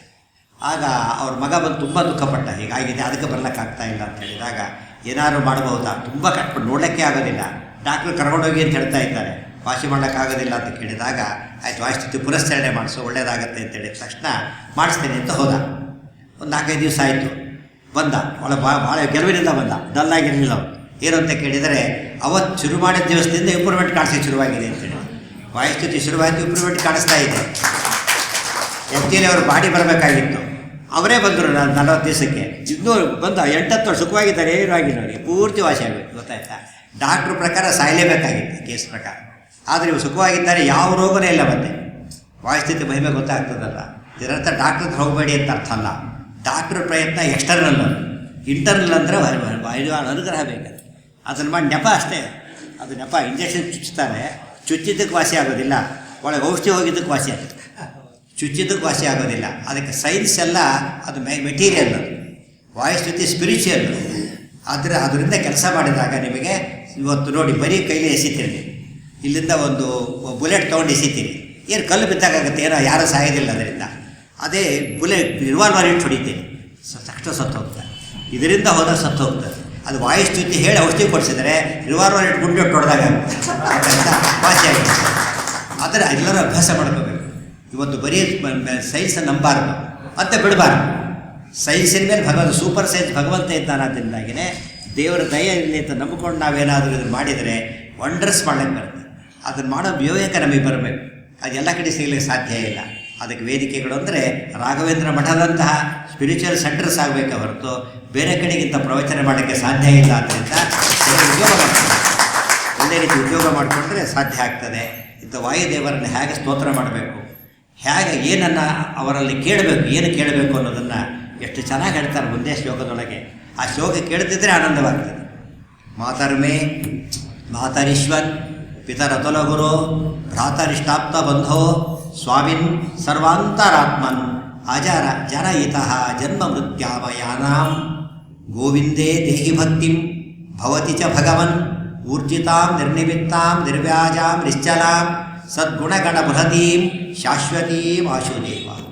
ಇಡೀ ವಾಯುಸ್ತುತಿ ಹೇಳೋಕ್ಕಾಗದೆ ಹೋದರೆ ಒಂದು ಶ್ಲೋಕ ಆದರೆ ಹೇಳಿರ್ತಾರೆ ಕೊನೆ ಪಕ್ಷ. ಎಷ್ಟು ಸಿಂಪಲ್ ಇದು. ಒಬ್ಬ ಮಕ್ಕಳಿಗೆ ಇದು ಹೇಳ್ಕೊಟ್ಬಿಟ್ರೆ ದೊಡ್ಡ ವಿದ್ವಾಂಸರಾಗಿಬಿಡ್ತಾರೆ. ಮುಂದೆ ಇದು ಅಭ್ಯಾಸ ಮಾಡಿಸ್ಬೇಕು. ಬಿಡ್ಲಕ್ಕೆ ಬರೋದಿಲ್ಲ. ಮಾತರ್ಮೇ ಸ್ವಾಮಿ ವಾಯುದೇವರೇ ನೀವು ನಮ್ಮ ತಾಯಿ. ಮಾತರಿಶ್ವನ್ ಅಂದರೆ ವಾಯುದೇವರು, ಮಾತರಿಶ್ವ ಅಂದರೆ ವಾಯುದೇವರು. ಈ ಮಾತರಿಶ್ವನ್ ವಾಯುದೇವರೇ, ಮಾತಃ ನಮ್ಮ ತಾಯಿಯಾಗಿದ್ದೀರಿ, ಪಿತಃ ತಂದೆಯಾಗಿದ್ದೀರಿ, ಅತುಲಗುರು ದೊಡ್ಡ ಗುರುಗಳಾಗಿದ್ದೀರಿ, ಭ್ರಾತಃ ಸಹೋದರರಾಗಿದ್ದೀರಿ, ಇಷ್ಟ ಆಪ್ತ ಬಂಧು ಇಷ್ಟರಾಗಿದ್ದೀರಿ, ಆಪ್ತರಾಗಿದ್ದೀರಿ, ಬಂಧುವಾಗಿದ್ದೀರಿ. ಇಷ್ಟು ಎಲ್ಲ ರೀತಿಯಲ್ಲಿ ವಾಯುದೇವರಿಗೆ ಸಂಬಂಧ ನಮಗಿದೆ. ಯಾಕೆ ತಂದೆಯಲ್ಲಿ ವಾಯುದೇವರಿದ್ದಾರೆ, ತಾಯಿಯಲ್ಲಿ ವಾಯುದೇವರಿದ್ದಾರೆ, ಅಣ್ಣ ತಮ್ಮದರಲ್ಲಿದ್ದಾರೆ, ಅಕ್ಕಂಗಿಯರಲ್ಲಿದ್ದಾರೆ, ಆಪ್ತರಲ್ಲಿದ್ದಾರೆ, ಬಂಧುಗಳಲ್ಲಿದ್ದಾರೆ. ಇದನ್ನು ಸತ್ತೋಗಿರ್ತೀರಿ, ಇರ್ಲಿಕ್ಕೆ ಆಗ್ತಿದ್ದಿಲ್ಲ ಅವರು. ಅವರಿಲ್ಲದೆ ಹೋಗಿದ್ರೆ ಡೆಡ್ ಅವ್ರ ಮನುಷ್ಯ. ಅರಿತು ಪೆಣನೆಂದು ಪೇಳುವರು ಬುಧ ಜನ. ಅವರೊಳಗೆ ನೀವು ನೆಲೆಸಿದ್ದೀರಿ. ನೀವೀಗ ಅಂಥ ನೀವು ಅಜರ ಜರಯಿತಃ ಮುಪ್ಪಿಲ್ಲದವರು. ನೀವು ಜರಯಿತಃ ಜನ್ಮ ಮೃತ್ಯಾಮಯಾನ. ನಮ್ಮ ಮುಪ್ಪನ್ನು ಪರಿಹಾರ ಮಾಡ್ತೀರಿ, ನಮ್ಮ ರೋಗವನ್ನು ಪರಿಹಾರ ಮಾಡ್ತೀರಿ. ನಿಮಗೆ ರೋಗ ಇಲ್ಲ, ಮುಪ್ಪಿಲ್ಲ, ನಮಗೆ ರೋಗ ಬರದಂತೆ ಮಾಡ್ತೀರಿ. ಇದು ಅವ್ರ ವೈಶಿಷ್ಟ್ಯ. ಅವರು ಭಾರಿ ಶ್ರೀಮಂತ, ಹತ್ತಿರ ಹೋದ್ರೆ ಬಿವೇರ್ ಆಫ್ ಡಾಗ್ಸ್. ಏನು ಮಾಡ್ತೀರಿ ಉಪಯೋಗ? ನಾನು ನಿಮ್ಮೊಂದು ಪೈಸಾ ಕೊಡೋದಿಲ್ಲ, ಬರಬೇಡಿ ಅಂತ ಹಾಕಿದ್ದಾರೆ. ಆಚಾರ ಹಾಗಲ್ಲ, ನಿಮ್ಮನ್ನು ಕೊಡ್ತೀನಿ ಬನ್ನಿ ಅಂತ ಆಚಾರ ಕರೀತಿದ್ದಾರೆ. ರಾಮದೇವರು ಯಾರು? ಸಮಾಯಾತ ಸಮಾಯಾತ ಏ ಮೋಕ್ಷ ಪದೇಚ್ಛವ. ಮೋಕ್ಷ ಬೇಕಾದ್ರು ಬನ್ನಿ ಬನ್ನಿ ಅಂತ ಕರೆದವರು. ಅವರ ಭಕ್ತ ಶ್ರೇಷ್ಠರಿವರು. ಇವರು ಹಾಗೇನೆ ಬನ್ನಿ ಬನ್ನಿ ಆಪತ್ತು ಪರಿಹಾರ ಮಾಡ್ತೇನೆ ಅಂತ ಕರೀತಾ ಇದ್ದಾರೆ. ಅಲ್ಲಿ ಹೋಗಬೇಕಷ್ಟೆ, ಪರಿಹಾರ ಮಾಡಿಬಿಡ್ತಾರೆ. ಅಜರ ಜರಯಿತಃ ಜನ್ಮ ಮೃತ್ಯಾಮಯಾನ. ವಾಯುದೇವರಿಗೆ ಮುಪ್ಪಿಲ್ಲ, ಗಮನಿಸ್ಬೇಕು ನೀವು. ಅವರಿಗೆ ಏಜ್ ಆಗ್ತದೆ, ಆದರೆ ಮುಪ್ಪು ಬರೋದಿಲ್ಲ. ಅದಕ್ಕೆ ದೃಷ್ಟಾಂತ ಆಚಾರ ಕಥೆ ಹೇಳಿದ್ದಾರೆ. ಒಂದೇ ಕೈಯಿಂದ ಎತ್ತಿಟ್ರು ಅಂತ ಹೇಳಿದ್ರಲ್ಲ, ಎಷ್ಟು ಗೊತ್ತ ವಯಸ್ಸು ಅವರಿಗೆ? 75 ವರ್ಷ ಆಗಿತ್ತ. 75 ವರ್ಷದ ಕಾಲಕ್ಕೆ ಮನೆಯಲ್ಲಿ ಕೋಲ್ ಹಿಡ್ಕೊಂಡು ಓಡಾಡ್ತಾರೆ ಅಂದರೆ ಗ್ರೇಟ್ ಅಂತ ಕರೀತಾರೆ. ಕೋಲ್ ಹಿಡ್ಕೊಂಡು ಓಡಾಡ್ತಾರೆ, ಭಾರಿ ಪುಣ್ಯಾತ್ಮ ಅಂತ ಕರೀತಾರೆ. ಅಂಥದ್ದು 55 ಟನ್ ಬಂಡೆ ಒಂದು ಕೈಯಲ್ಲಿ ಎತ್ತಿಡಬೇಕಾದ್ರೆ ಏಜ್ ಎಫೆಕ್ಟ್ ಆಗಿತ್ತು ಅವರಿಗೆ. ಅದಕ್ಕೆ ಅಜಾರ, ಜರ ಅಂದರೆ ಮುಪ್ಪು, ಮುಪ್ಪಿಲ್ಲದವರೇ ಅಂತ ಹೇಳ್ತಾರೆ. ಮುಪ್ಪಿಲ್ಲದ ಹರಿಕಥಾಮೃತಸಾರದಲ್ಲೂ ಮಾತು ಬಂದಿದೆ. ಬ್ರಹ್ಮದೇವರು ಸ್ತೋತ್ರ ಮಾಡಬೇಕಾದ್ರೆ ನಿರುಪಮಾನಂದಾತ್ಮ ನಿರ್ಜರ, ನಿರುಪಮಾನಂದಾತ್ಮಭವ ನಿರ್ಜರ ಸಭಾ ಸಂಸೇವ್ಯ ರುಜುಗಣಧರಸೆ ಸತ್ವ ಪ್ರಚುರ ವಾಡಿ ಮುಖ ಸರೋಜಯಿನ ಗರುಡ ಶೇಷ ಶಶಾಂಕದಳ ಶೇಖರರ ಜನಕ ಜಗದ್ಗುರುವೆ ತ್ವಚ್ಚರಣಗಳಿಗಭಿವಂದಿಸುವೆ ಪಾಲಿಪುದು ಸನ್ಮತಿಯ. ನಿರ್ಜರ ಅಜರ ಎರಡು ಅದೇ ಅರ್ಥ. ಮುಪ್ಪಿಲ್ಲದವರು ಅಂತ ವಾಯುದೇವರಿಗೆ ಮುಪ್ಪಿಲ್ಲ. ಇನ್ನೊಂದು ಹೇಳ್ತೇನೆ ಕೇಳಿ. ಮಧ್ವಾಚಾರ್ಯರು ಭೀಮಸೇನ ದೇವರಾಗಿದ್ದಾಗ ಹೊರಗೆ ಸ್ವರ್ಗಾರೋಹಣ ಮಾಡ್ತಾರೆ. ಸ್ವರ್ಗಾರೋಹಣ ಮಾಡಬೇಕಾದ್ರೆ ಮಹಾಪ್ರಸ್ಥಾನ ಅಂತೇಳಿ ಹಿಮಾಲಯದಲ್ಲಿ ಮುಂದೆ ಹೋಗ್ತಾರೆ. ಬದ್ರಿನಾಥ ದೇವರ ಗುಡಿ ಇದೆಯಲ್ಲ, ಅದರಿಂದ ಮುಂದೆ ಒಂದು 3 ಕಿಲೋಮೀಟ್ರ್ ಹೋದರೆ ಅಲ್ಲಿ ಕೇಶವ ಪ್ರಯಾಗ ಅಂತ ಬರುತ್ತೆ. ಅಲ್ಲಿ 2 ನದಿ ಸೇರುತ್ತೆ, ಅಲಕನಂದ ಸರಸ್ವತಿ 2 ನದಿಗಳ ಸಂಗಮ. ಅಲ್ಲಿಗೆ ಅಂತ ಪಾಂಡವರು ಹಿಂದೆ ಅಲ್ಲಿ ದಾಟ್ಕೊಂಡು ಹೋಗಿದ್ರು ಎಲ್ಲ ಕೂಡ ಹೆಂಗಿದ್ರಾಗ. ಈಗಾಗಲೇ 108 ವರ್ಷ ಧರ್ಮರಾಜನಿಗೆ. ಅರ್ಜುನ ಭೀಮಸೇನ ದೇವರಿಗೆ 107, ಅರ್ಜುನನಿಗೆ 106, ಅವರಿಗೆ 105. ಅವ್ರು ಯಾರಿಗೂ ದಾಟಕ್ಕೆ ದ್ರೌಪದಿ ಬಿಡಿ, ಅವರು ಸರಸ್ವತಿ ಭಾವಿಸ್ತಾರೆ. ಇವ್ರು 4 ಜನಕ್ಕೆ ಆಗ್ತಾಯಿಲ್ಲ. ಮೊದಲು ಹಾಡಕ್ಕೆ ಬರ್ತಾ ಇಲ್ಲ ಈಗ. ಆಗ ಅವರೆಲ್ಲ ಭೀಮಸೇನಕ್ಕೆ ಇದೊಂದು ದಾಟಿಬಿಟ್ರೆ ಮುಂದೆ ಹೋಗ್ಬೋದಲ್ಲ ಭೀಮಸೇನ, ಸ್ವಲ್ಪ ಏನಾದ್ರು ಮಾಡು ಅಂತ ಕೇಳ್ತಾರೆ. ತಕ್ಷಣ ಅವ್ರ ಮೆಥಡೇ ಮೆಥಡ್, ಉಳಿದವರಂತೆ ಅಲ್ಲ. ನೋಡಿ ದೊಡ್ಡ ಬೆಟ್ಟ, ಕೈ ಚಾಚಿದ್ರು, ಅದು ಮುರಿದ್ರು. ಮುರಿದ್ರು, ಮೈಸೂರು ಪಾಕ ಮುರಿದ್ರು ಫಿಕ್ಸ್ ಮಾಡಿದ್ರು, ಅಡ್ಡ ಇಟ್ಟರು, ಅದನ್ನು ನಡ್ಕೊಂಡು ಹೊರಟರು. ಅದಕ್ಕೇನಂತ ಬರುತ್ತೆ ಭೀಮಾಪೂಲದ. ಇವತ್ತಿಗೂ ಗೊತ್ತಾಯ್ತಾ? ಅದು ಇವತ್ತಿಗೂ ಭೀಮಾಪೂಲ ಅಂತ ಕರೆಯೋದು. ಬದ್ರಿಗೆ ಹೋದವ್ರು ನೋಡಿ, ಅದ್ರ ಮೇಲೆ ಎತ್ತಿನ ಗಾಡಿ ಕಾರ್ ಹೋಗ್ಬೋದು, ಆ ರೀತಿ ಇದೆ ಜಾಗ. ಎಂಥ ಅಂದರೆ ನಮ್ಮ ಬ್ರಿಡ್ಜ್ಗಳು ಸರ್ಕಾರ ಪಾಪ ಕೋಟ್ಯಂತರ ಖರ್ಚು ಮಾಡಿರ್ತಾರೆ. ಅವು ಓಪನ್ ಆಗಿದ್ದ ಮುಂಚೆ ಬಿದ್ದೋಗ್ಬಿಡ್ತಾವೆ ಇಂಥ ಸರ್. ಅವ್ರು 5,000 ವರ್ಷ ಆಗಿದೆ, ಇನ್ನೂ ಹಾಗೆ ಇದೆ ಭೀಮಾ ಬ್ರಿಡ್ಜ್. ಅದು ಅಲ್ಲಿ ಮಿಲಿಟ್ರಿ ವಿಲೇಜ್ ಇದೆ, ಅವ್ರನ್ನ ಕೇಳಿ ಭೀಮಸೇನ ಮಾಡಿದ್ದು ಅಂತ ಎಲ್ಲ ಅಲ್ಲಿ ಚಿಕ್ಕ ಹುಡುಗರು ಕೇಳಿದ್ರೆ ಹೇಳ್ತಾರೆ ಈ ಭೀಮಾ ಬ್ರಿಡ್ಜ್ ಅಂತ ಹೇಳ್ತಾರೆ. ಆಚಾರ್ಯ ಏಜ್ ಎಫೆಕ್ಟ್ ಅವರೆಲ್ಲರಿಗೂ ಆಗಲಿಲ್ಲ, ಇವ್ರು ಏಜ್ ಎಫೆಕ್ಟೇ ಆಗಿಲ್ಲ. ಅಂದರೆ ಅಜಾರ ಮಾತಾಡ್ತಾ ಏನು ಕೇಳಬೇಕು ಅವರನ್ನು? ಕಂಡಿದ್ದೆಲ್ಲ ಕೇಳಬೇಡಿ. ಗೋವಿಂದೇ ದೇಹಿ ಭಕ್ತಿ, ದೇವರಲ್ಲಿ ಭಕ್ತಿ ಕೊಡು ಅಂತ ಕೇಳಿ. ಭವತಿ ಚ, ನಿಮ್ಮಲ್ಲೂ ಭಕ್ತಿ ಕೊಡಿ ಅಂತ ಕೇಳಿ. ಹರಿಯಲ್ಲಿ ಭಕ್ತಿ ಸರ್ವೋತ್ತಮತ್ವೇನ, ವಾಯುದೇವರ ಭಕ್ತಿ ಜೀವೋತ್ತಮತ್ವೇನ ಕೂಡ ಕೇಳಿ. ಭಕ್ತಿ ಹೇಗಿರಬೇಕು ಅಂತ, ಕೂಡ್ದೊತ್ತಿ ಬರೋ ಭಕ್ತಿ. ಬಳ್ಳಿ ಹೊಡ್ತಾರೆ, ಆ ಮಂಗಳಾರತಿ ಬಂದುಬಿಡ್ತಾರೆ. ಅವ್ರು ಮಂಗಳಾರತಿ ನೋಡ್ಲಿಕ್ಕಲ್ಲ, ಎಲ್ಲಿಡ್ಲಿಕ್ಕೆ ಬಂದಿರ್ತಾರೆ. ಆ ಭಕ್ತಿ ಇರಬಾರ್ದು. ನಿರ್ವ್ಯಾಜಾಂ ನಿಶ್ಚಲಾಂ ಸದ್ಗುಣಗಣ ಬೃಹತೀಂ ಶಾಶ್ವತೀ ವಾಸುದೇವ. ಗೋವಿಂದೇ ದೇಹಿ ಭಕ್ತಿಂ ಭವತಿ ಚ ಭಗವನ್ ಊರ್ಜಿತಾಂ ನಿರ್ನಿಮಿತ್ತಾಂ ನಿರ್ವ್ಯಾಜಾಂ ನಿಶ್ಚಲಾಂ ಸದ್ಗುಣಗಣ ಬೃಹತೀಂ ಶಾಶ್ವತೀಂ ಆಶುದೇವ. 6 ಗುಣ ಇರಬೇಕಂತ ಭಕ್ತಿಗೆ. ಇಂಥ ಭಕ್ತಿ ಕೊಡಿ ಅಂತ ಕೇಳ್ತಾರೆ. ಈ ಶ್ಲೋಕ ಸರಿಯಾಗಿ ಹೇಳ್ತಿದ್ರೆ ಎಷ್ಟು ಅನುಗ್ರಹ ಮಾಡ್ತಾರೆ ವಾಯುದೇವರು. ಸರಿ ಪುನಶ್ಚರಣೆ ಮಾಡಬೇಕು, ನಿದ್ದೆ ಹೇಳಬೇಕು. 10 ನಿಮಿಷ ಅಷ್ಟೇ. ಈ ಕಾಫಿ ಕುಡಿಯೋಕ್ಕೆ ಬಿಸಿ ಕಾಫಿ ಕುಡಿಬೇಕಾದ್ರೆ 10 ನಿಮಿಷ ಬೇಕಾಗ್ತದೆ, ಆಚರಣೆ ಕುಡಿಬೇಕಲ್ಲ. ಅಷ್ಟೊತ್ತಿಗೆ ಅಮೃತಪಾನ ಮಾಡಿರ್ತೀರಿ. ವಾಯುಸ್ತುತಿ ಹೇಳಿದರೆ ಅಮೃತಪಾನ ಆಗಿರ್ತದೆ. ಸೋಲೆ ಬರದಂತೆ ಗೆಲ್ಲಬಹುದು. ನಮ್ಮ ಜನಕ್ಕೆ ಅದೆಲ್ಲ ಗೊತ್ತಿಲ್ಲ. ಕೈಲಿ ಬೆಣ್ಣೆ ಹಿಡ್ಕೊಂಡು ತುಪ್ಪ ಕುಡಿಕಿದ್ರು ಅಂತ ಹೇಳ್ತಾರಲ್ಲ, ಆ ರೀತಿ ಮಾಡಬಾರ್ದು. ಇವತ್ತು ಕಲ್ಪವೃಕ್ಷ ಕಾಮಧೇನು ಎದೆಲಿರಬೇಕಾದ್ರೆ ಜಗನ್ನಾಥದಾಸ್ ಹೇಳ್ತಾರೆ, ಸುಮನಸ ಧೇನು ಮನೆಯೊಳಗಿರೋದು ಗೋಮಯ ಬಯಸು ಬಂದದಲ್ಲಿ. ದೊಡ್ಡ ಕಾಮಧೇನು ಇರಬೇಕಾದರೆ ಸಗಣಿ ಕೊಡು ಅಂತ ಕೇಳಬಾರ್ದು. ಬೇಕಾದ್ದು ಕೊಡ್ತಕ್ಕಂಥ ವಸ್ತು ಸಣ್ಣ ಪದಾರ್ಥ ಕೇಳಬಾರ್ದು. ದೊಡ್ಡವರಲ್ಲಿ ದೊಡ್ಡ ಪದಾರ್ಥ ಕೇಳಬೇಕು. ಅಂಥ ದೊಡ್ಡ ಯೋಗ ಪಡೆಯಲಿಕ್ಕೆ ವಾಯುಸ್ತುತಿ ನಮಗೊಂದು ಪೂರ್ವವಾದಂತಹ ಕಲ್ಪವೃಕ್ಷ ಕಾಮಧೇನು ಮೀರಿಸಿರ್ತಕ್ಕಂಥ ಕೃತಿಯನ್ನು ಅದು ಪ್ರತಿನಿತ್ಯ ಹೇಳಬೇಕು, ಹೇಳಲೇಬೇಕು. ಎಲ್ಲರೂ ಉಪನಯನಾದವರೆಲ್ಲ ಹೇಳಬೇಕು ವಾಯುಸ್ತುತಿ. ಉಪನಯನಾದವರು ಹೇಳೋದಕ್ಕೆ ಫುಲ್ಲ ಎಲಿಜಿಬಿಲಿಟಿ ಬರ್ತದೆ. ಹೆಂಗಸರಿಲ್ಲ ಅಂತ ದುಃಖ ಪಡಬೇಡಿ. ಮಧ್ವನಾಮ ಶ್ರೀಪಾದರಾಜರದಿದೆ. ವಾಯುಸ್ತುತಿ ಸಂಸ್ಕೃತದಲ್ಲಿ ಎಷ್ಟು ಎಫೆಕ್ಟಿವೋ ಕನ್ನಡದಲ್ಲಿ ಮಧ್ವನಾಮ ಎಫೆಕ್ಟಿವ್ ಆಗಿ ಅದನ್ನು ತಪ್ಪದೇ ಹೇಳಬೇಕು. ಅದರ ನಾನಲ್ಲ, ಜಗನ್ನಾಥದಾಸರು ಹೇಳ್ತಾರೆ. ಎಷ್ಟು ಶಕ್ತಿ ಇದೆ ಗೊತ್ತಾ ಇದಕ್ಕೆ ಅಂತ ಹೇಳ್ತಾರೆ ಮಧ್ವನಾಮಕ್ಕೆ. ಅದು ದಿವಸ ಹೇಳಿ. ಅದು 34 ಶ್ಲೋಕ ಪದ್ಯ ಇದೆ ಅಷ್ಟೇ. ಅದಕ್ಕೂ 10 ನಿಮಿಷ ಸಾಕು. ಅಷ್ಟು ಸಿದ್ಧಿ ಕೊಡುತ್ತೆ.